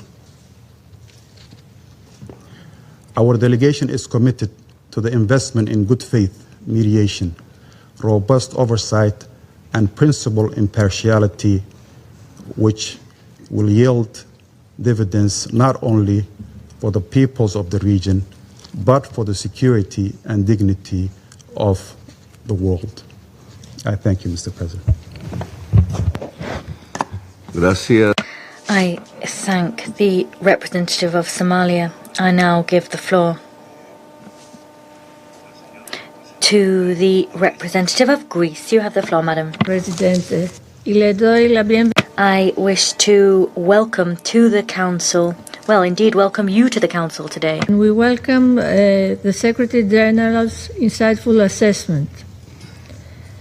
The persistence of conflict across the Middle East serves as a stark reminder of the urgent need to advance credible political solutions through dialogue, mediation, and diplomacy.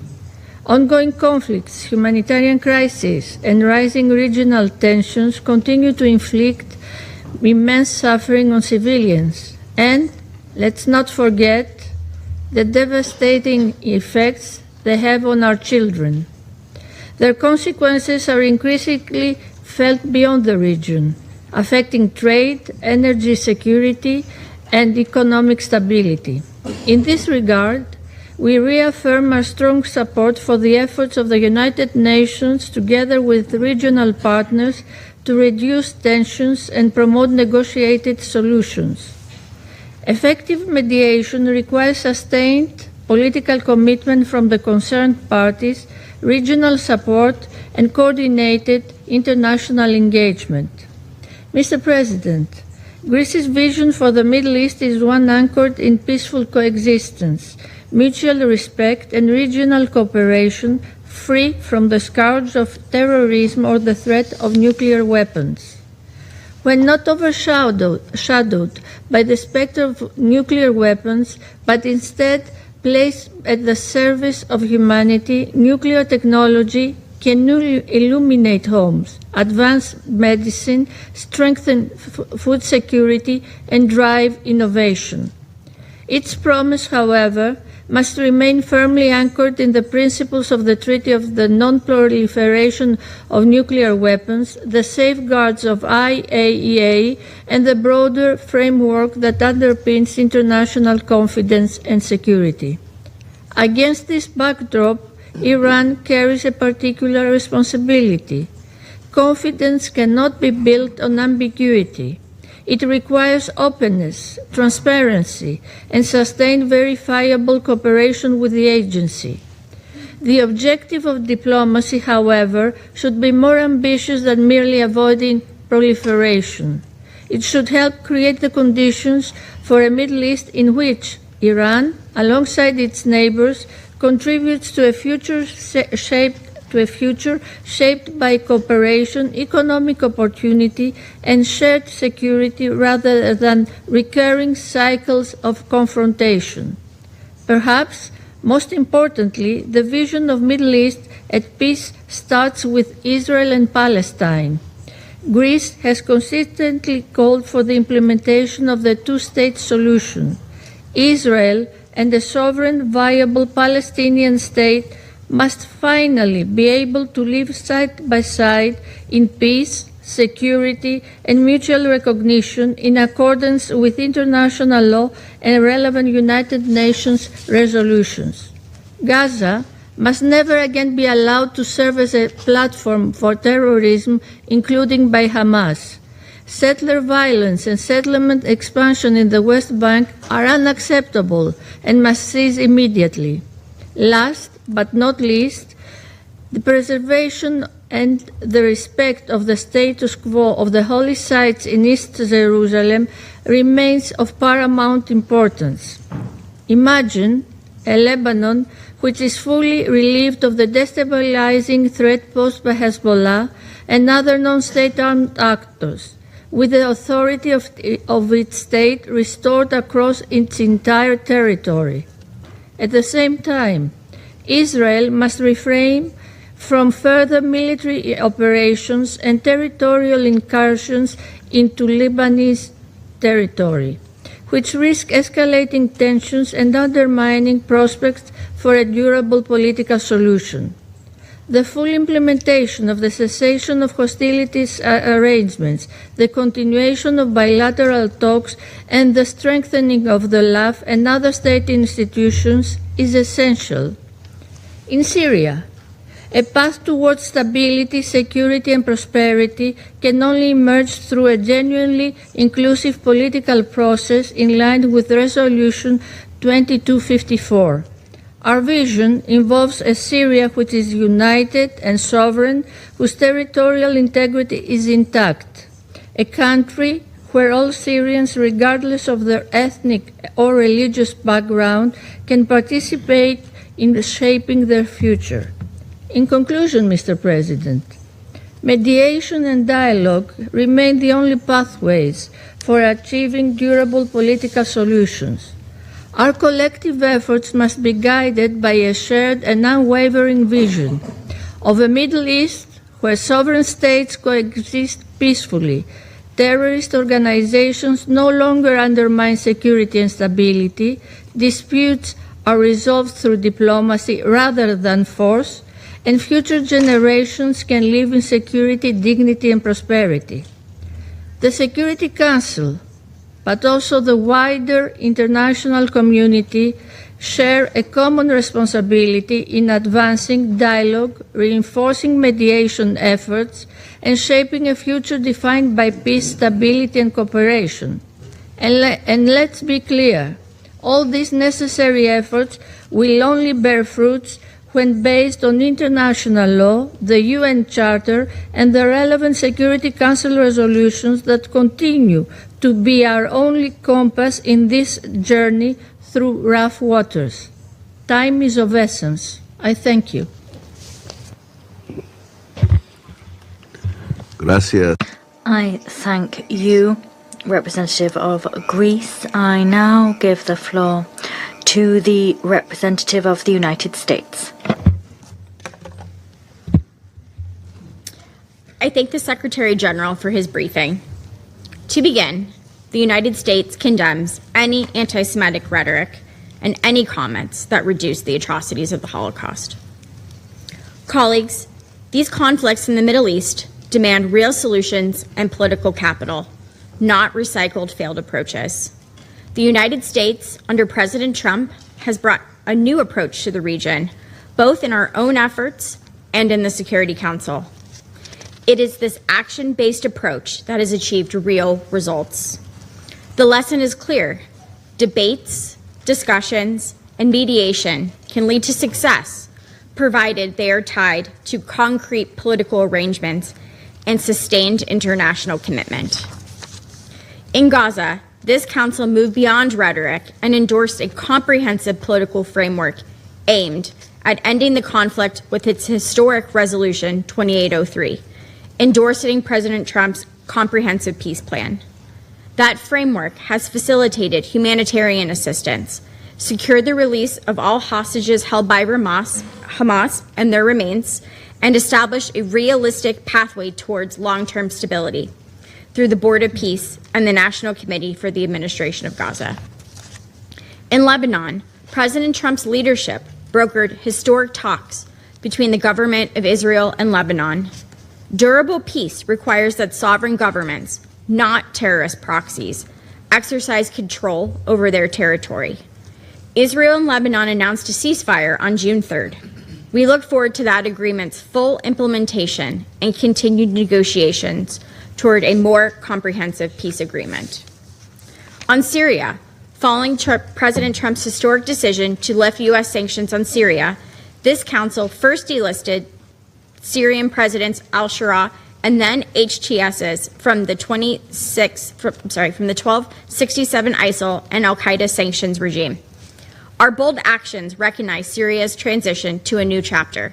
We have bolstered the Syrian government's efforts to reintegrate with the international community, counter terrorism and drug trafficking, eliminate the remnants of chemical weapons, and secure much-needed foreign humanitarian aid and development assistance for the benefit of the Syrian people. The United States is committed to lasting peace in Syria, both internally and with its neighbors. Special Presidential Envoy for Iraq and Syria, Tom Barrack, continues to support engagement among the parties and between Syria and Israel. And on Iran, the international community has demonstrated that diplomacy and accountability go hand in hand.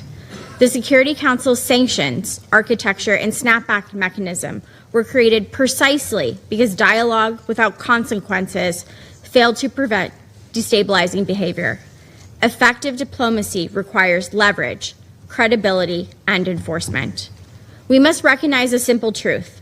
Throughout the region, many conflicts are fueled by the malign behavior of a single actor, the Islamic Republic of Iran, with political and financial support from certain members of this council. Iran is holding the world's economy hostage by unlawfully attempting to restrict freedom of navigation in the Strait of Hormuz. It continues to back the Houthis in Yemen, Hezbollah in Lebanon, and militias in Iraq. Iran's nuclear program has threatened peace and security for years. The United States once again condemns in the strongest terms possible that Iran's outrageous and unacceptable attacks against its neighboring countries must stop. Russia and China have continued to shield Iran and prevent this council from fulfilling its founding purpose of maintaining international peace and security, vetoing a draft resolution in April that would have authorized action to secure transit through the Strait of Hormuz. Across the region, the challenge before this council is not choosing between dialogue and action. It is ensuring that dialogue produces action. The United States remains committed to practical diplomacy that reduces conflict, protects civilians, strengthens legitimate institutions, and advances a more stable and peaceful Middle East. We urge all member states to join us in working towards that goal. Thank you. Gracias. I thank the representative of the United States. As a brief reply, by way of brief reply, no one here is seeking to diminish And this is a statement I'm making as the President of the Republic of Colombia, not as President of the Security Council. No, as things stand, no one is attempting to diminish the atrocities of the Holocaust. That's exactly why I talked about the important role played by the United States, the European Union, or the European nations, and the role played by millions of Europeans. All of these parties together destroyed Nazism. Don't take words out of my mouth.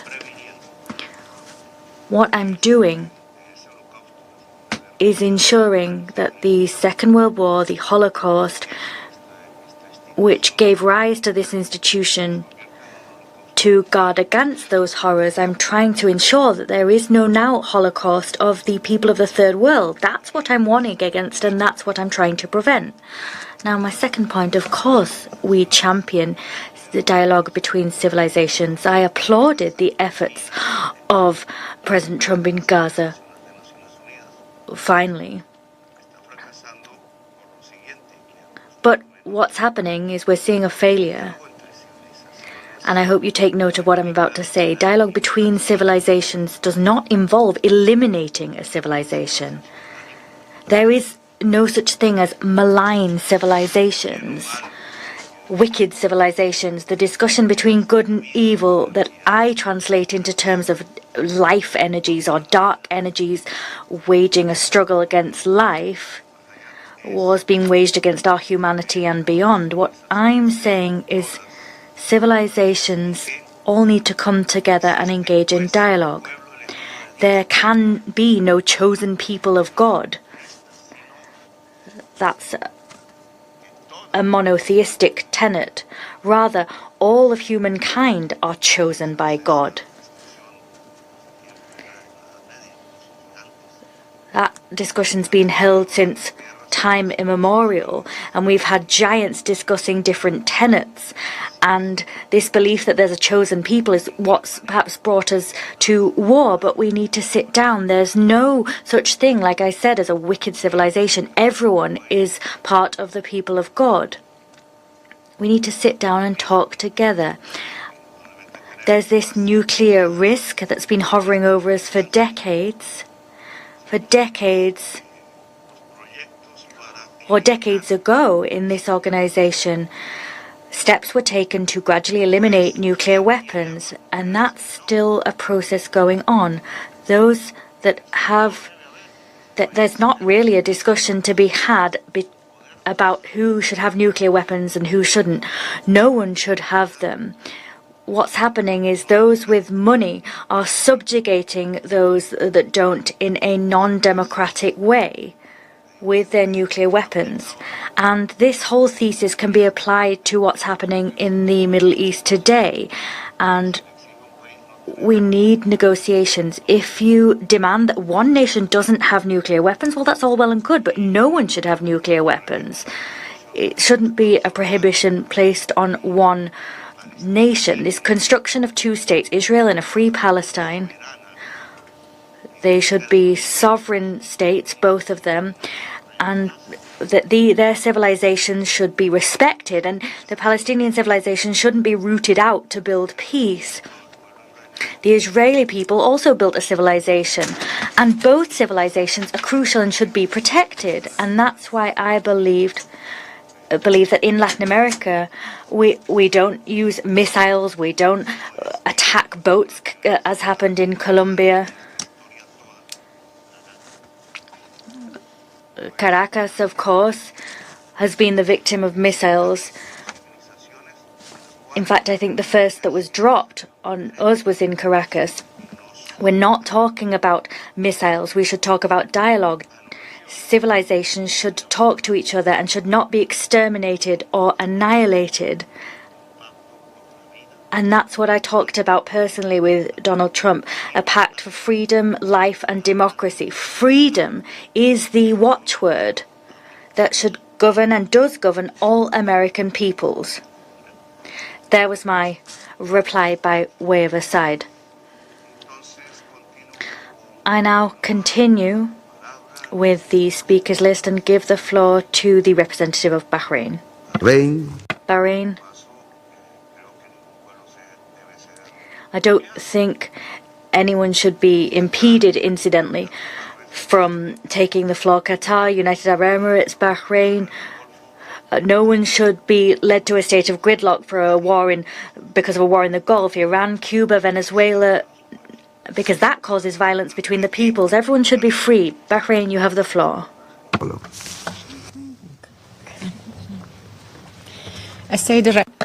Thank you, Mr. President. Excellencies, ladies and gentlemen, at the outset, I'm honored to welcome His Excellency President Gustavo Petro, President of the Friendly Republic of Colombia.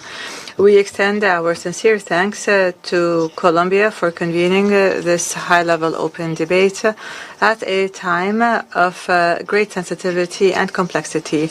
We underscore the importance of mediation and dialogue for lasting peace. I would also like to express my sincere gratitude to His Excellency the Secretary General, and I thank him for his valuable briefing.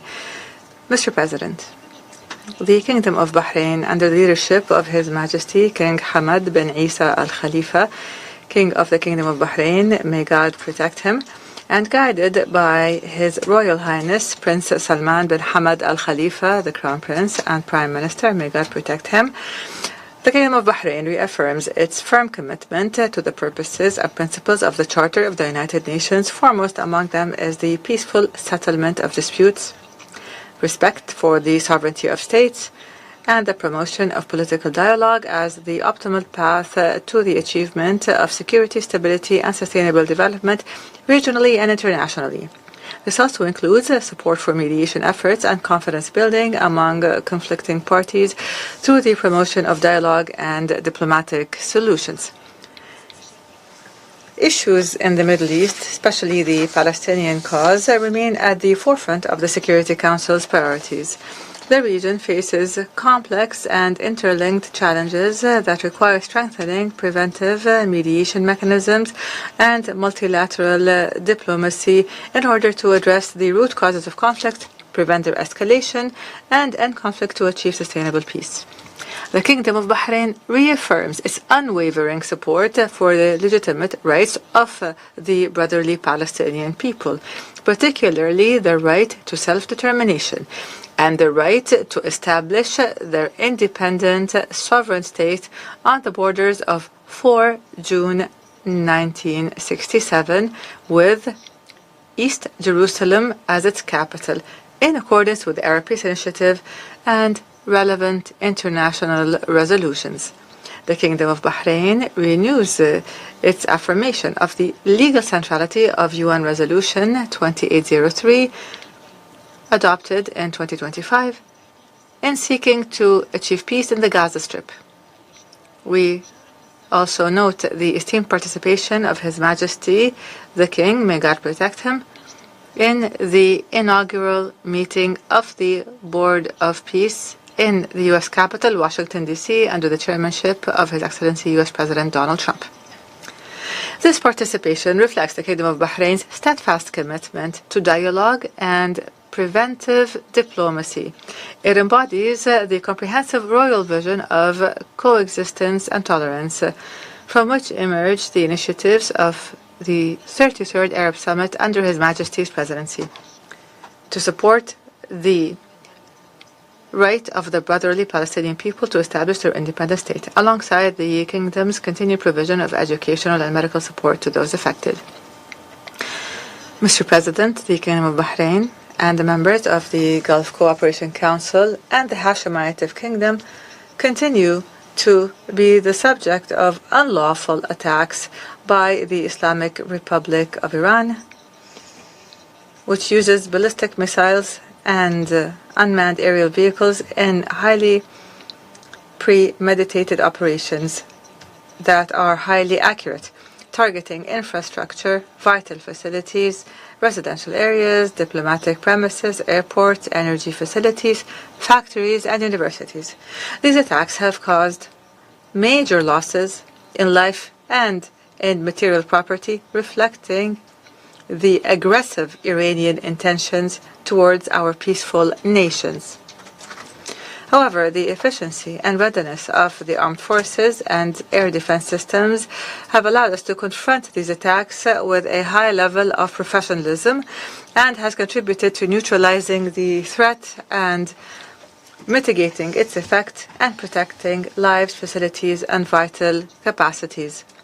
The United Nations Security Council Resolution 2817, submitted by the Kingdom of Bahrain and co-sponsored by 136 member states, considered the most widely supported resolution, the most widely sponsored resolution in the Security Council, and the United Nations Human Rights Council resolution of the 25th of March 2026, which was adopted unanimously with the sponsorship of 115 member states, reflect a firm international position condemning these unjustified attacks and emphasizing the necessity of protecting civilians, civilian infrastructure, and ensuring the freedom of navigation.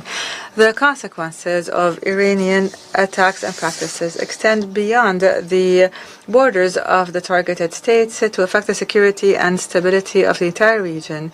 They impact international security, energy markets, the global economy, freedom of international navigation, and supply chains. This is a dangerous precedent and a blatant violation of the United Nations Convention on the Law of the Sea. In this context, and in light of the importance of mediation and dialogue in de-escalation and in creating conditions conducive to political solutions, the Kingdom of Bahrain expresses its appreciation for the efforts of the Brotherly Islamic Republic of Pakistan to reach a peace agreement that ends the war in the region and reopens the Strait of Hormuz to international navigation. The Kingdom of Bahrain calls for continuing this vital process in a manner that would ensure that all core issues are addressed. Achieving regional security requires a coordinated collective effort to establish peace in Gaza, in Yemen, in the Sudan, in Libya and Lebanon, and to support the paths of stability and development in Syria and in Iraq. This requires a comprehensive approach in dealing with pivotal issues. Foremost among them is the nuclear program and Iran's missile capabilities, and to put an end to the support given to armed militias in Arab states, thus providing our peoples with a genuine opportunity for constructive coexistence. In this regard, the Kingdom of Bahrain commends the intensive efforts undertaken by the United States of America within the framework of mediation and diplomatic initiatives that aim at stabilizing the situation and preventing the expansion of conflict in the Lebanese Republic. We affirm our support for the negotiations ongoing between the Lebanese Republic and the State of Israel. We express our hope that it would achieve tangible results that contribute towards enhancing security and stability and towards respecting the sovereignty and territorial integrity of Lebanon. In closing, we wish to reaffirm that the safety of international navigation through the Strait of Hormuz is not an isolated regional issue. Rather, it is a binding collective responsibility and a fundamental pillar of stability in regional trade and the security of energy, food, and medicine. Keeping this vital passage open and secure is a legal obligation mandated by the United Nations Convention on the Law of the Sea and resolutions of the Security Council. It remains a key safeguard for protecting global economy from shocks. I thank you all for your kind attention, and peace and God's blessings be upon you.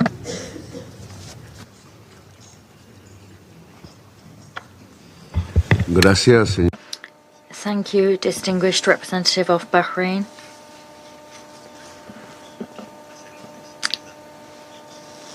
You are one of the elected members of the council. I don't know if there are any left to take the floor. Yes, now I give the floor to the Democratic Republic of the Congo. But before I do that, actually, I would briefly wish to touch on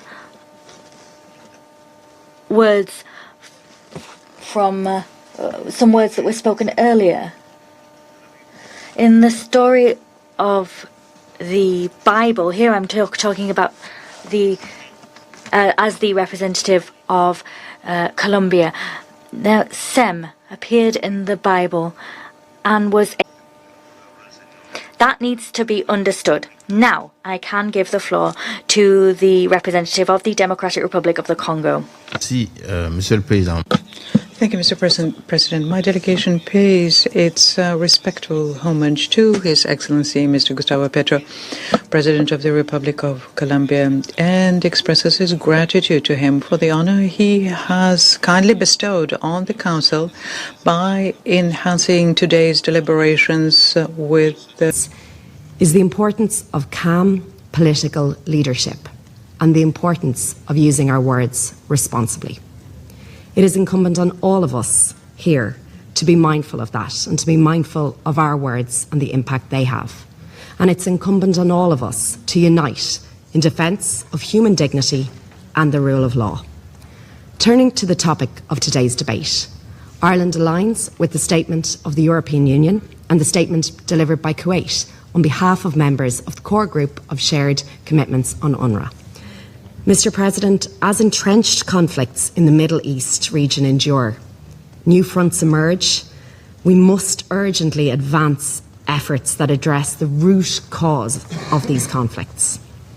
The rules-based international order, the multilateral system with the UN Charter at its heart, and the international human rights system are our greatest assets in addressing the drivers of conflict and achieving and sustaining peace. We acknowledge the vital role played by mediators, played by regional actors and international partners who work to create space for dialogue, for de-escalation, for sustainable peace. Mr. President, we remain deeply concerned about the dire situation in Palestine. As we meet here today, Palestinians are enduring unconscionable suffering. We have seen the destruction of homes, the destruction of hospitals, the destruction of lives. Humanitarian access continues to be obstructed in Gaza. The Palestinian economy continues to be stifled. Tax revenues continue to be withheld from the Palestinian Authority. And we call on Israel to immediately remove restrictions on aid access and to facilitate essential supplies and services unimpeded and at scale across the Gaza Strip. In the West Bank, we see its territorial integrity being eroded by ever-increasing settlement expansion. And regrettably, these are the direct consequences of decisions by the current Israeli government. The exponential increase in settler violence against Palestinians, which continues in an atmosphere of impunity, is deeply disturbing. Accountability for settler violence, including fatal violence, is gravely deficient. Over 96% of incidents of settler violence never lead to prosecution. That's according to the human rights organisation Yesh Din. In Gaza, we remain ready to work with the US and other partners on the implementation of the comprehensive peace plan in accordance with the UN Security Council Resolution 2803 and other relevant resolutions. Since the ceasefire was announced in October 2025, Israeli forces have continued to expand their control of Palestinian territory in Gaza. That was not part of the plan. It is important that any new government instructions in Gaza, including the National Committee for the Administration of Gaza, are transitional and have clear linkages with the Palestinian Authority, maintaining the connection between Gaza and the West Bank. Ireland's long-standing position is that the EU-Israel Association Agreement should be suspended. It has been demonstrated here at the UN that there is wide support for a peace plan for Gaza. There is also clear support for the two-state solution, notably as demonstrated in the New York Declaration and at the meeting of the Global Alliance for the Two-State Solution. Why? Because for decades we have known that the two-state solution offers the only viable path to ensure lasting peace and security for both Israelis and Palestinians. We remain committed to supporting this objective, as set out in numerous resolutions of the Council. Mr. President, the ongoing conflict in Lebanon is setting back hard-won progress. Ireland has condemned Hezbollah's attacks on Israel and Israel's disproportionate response. Both must stop. The intensity of Israeli attacks in Lebanon since the ceasefire puts any prospect of a sustainable and a meaningful peace with Lebanon in jeopardy. In the interest of enduring peace and security, including its own, we call on Israel to withdraw from Lebanon. We grieve the death and the injury of UNIFIL peacekeepers, and we condemn all attacks against UNIFIL personnel. Such attacks are unacceptable, and we call for accountability. We renew our condolences to Indonesia, to France and to Serbia. And we support a continued peacekeeping presence in Lebanon post-UNIFIL, as proposed by the UN Secretary-General in his recent letter. Turning to the crisis in the Gulf, the recent resumption of conflict between Iran and Israel is deeply concerning.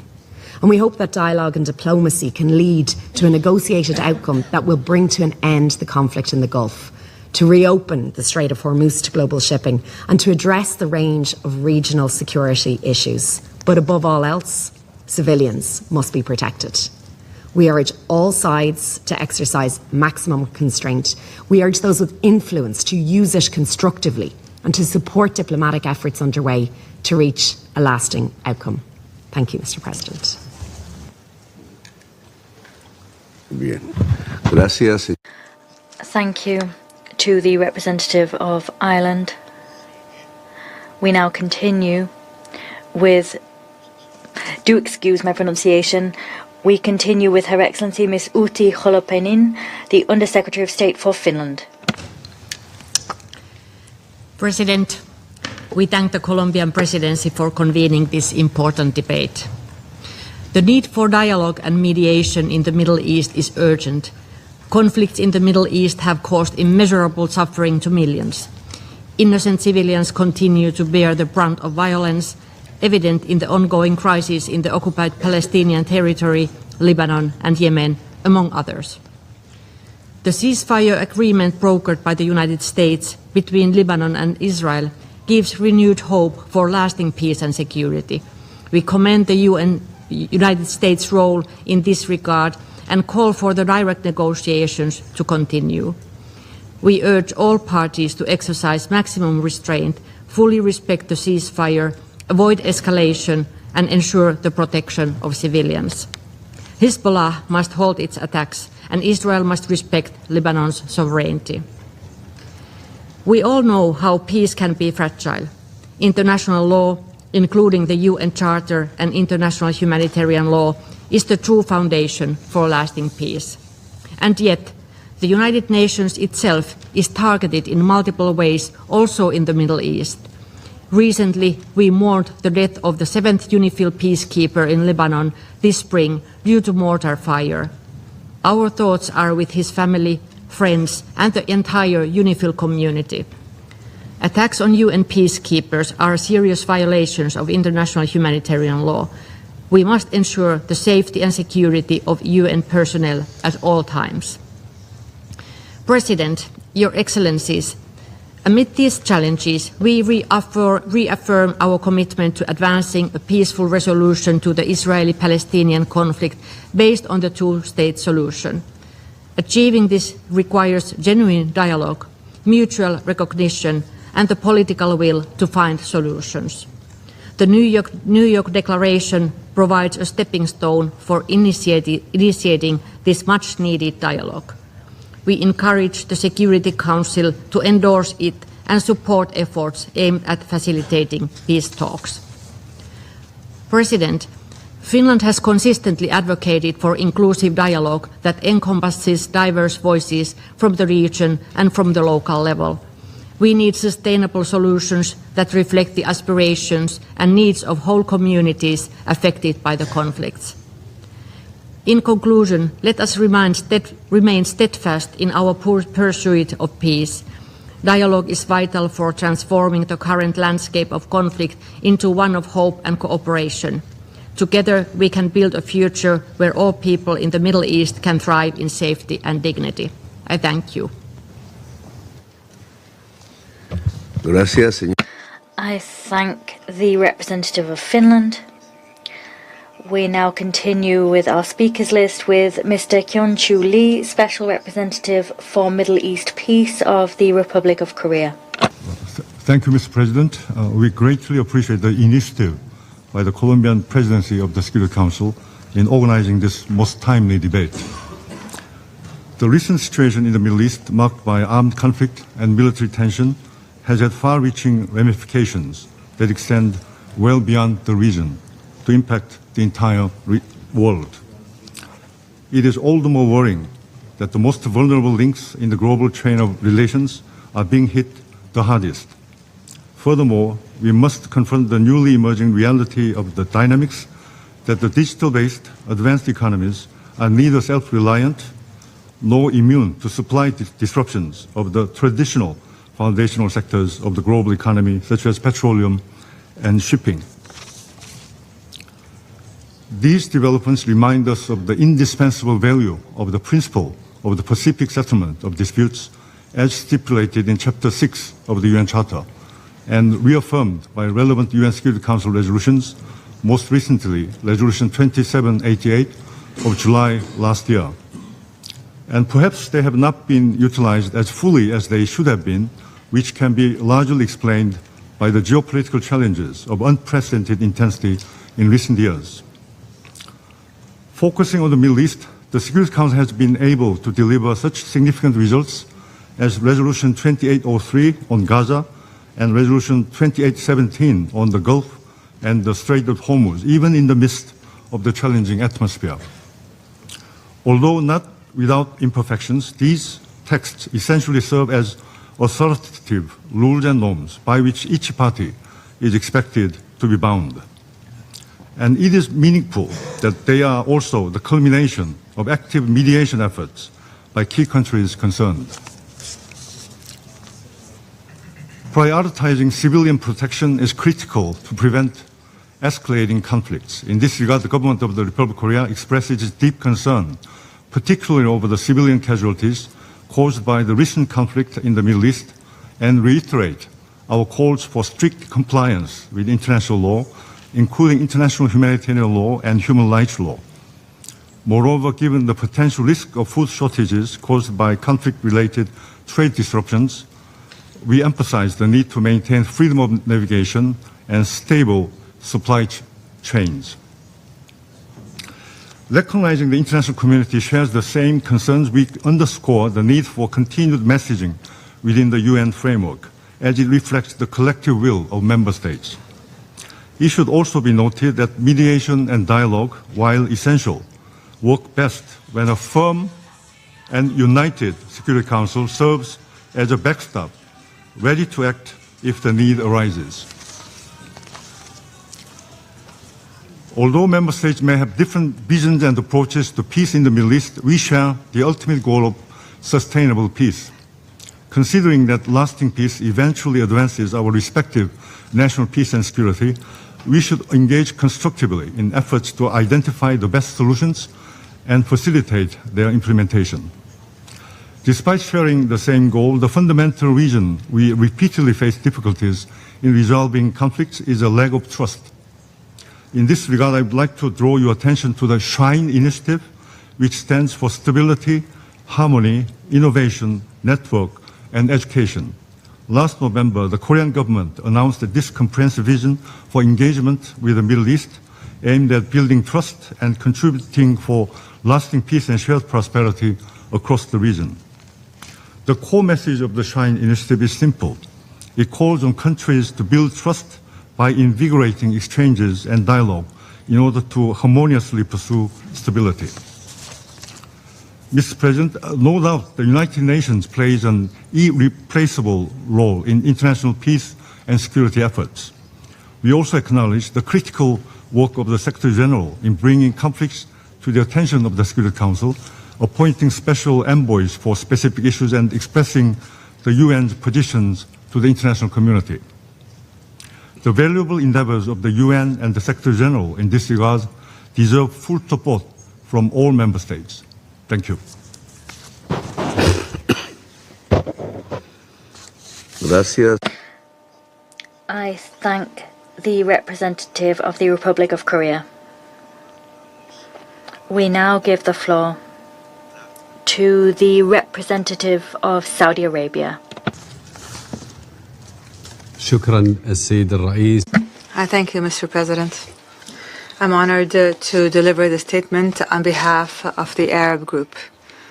At the outset, we would like to welcome you, Your Excellency, the President of the Republic of Colombia, and as you preside over our meeting today.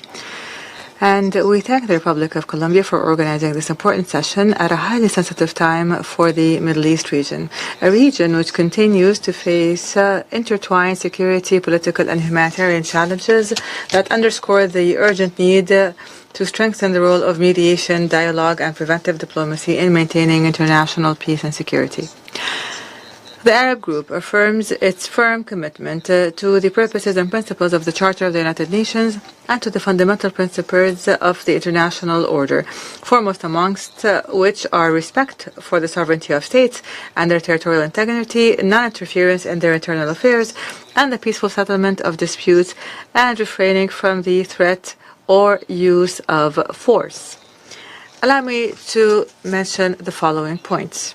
First, our Arab region has recently witnessed a dangerous escalation and hostile acts that have threatened regional security and stability, including Iranian attacks and assaults that have targeted a number of the Gulf Arab states and the Hashemite Kingdom of Jordan, which is a violation of the principles of good neighborliness, international law, and the Charter of the United Nations.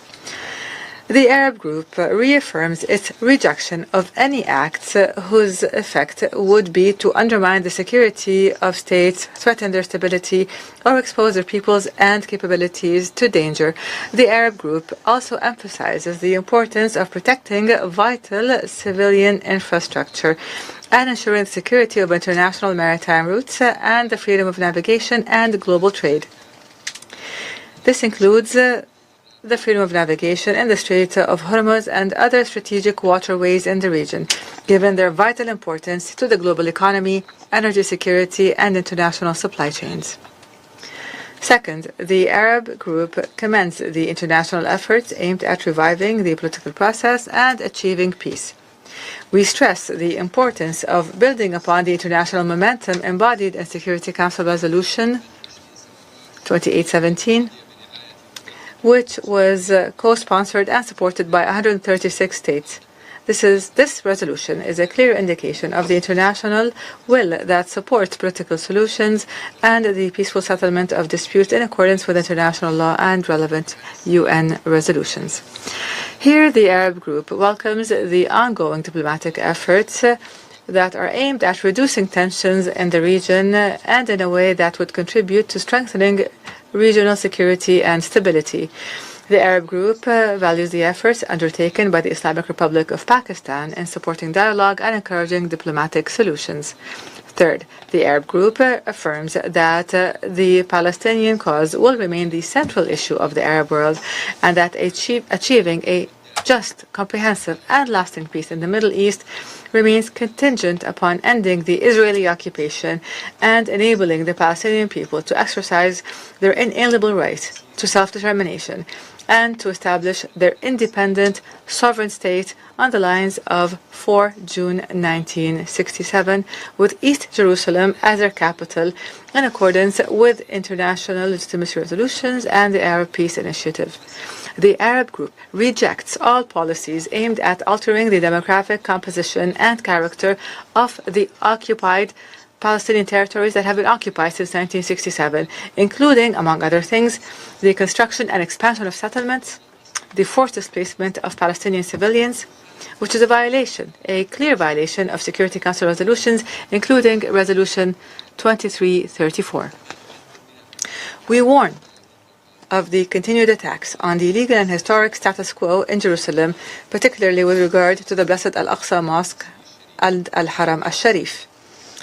In Gaza, the Arab Group affirms that the expanding Israeli military control and the ongoing attacks and the deliberate restrictions on humanitarian access have all created a grave and intolerable humanitarian emergency.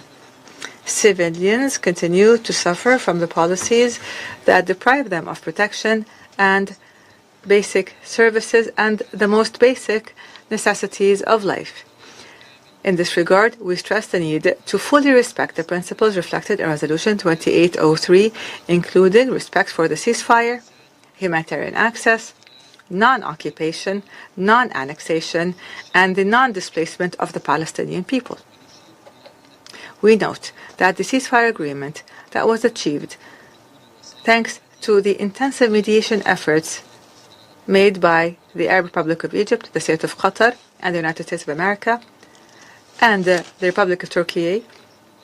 This ceasefire agreement demonstrates the importance of mediation efforts in strengthening political solutions in the Middle East and mediation for peace.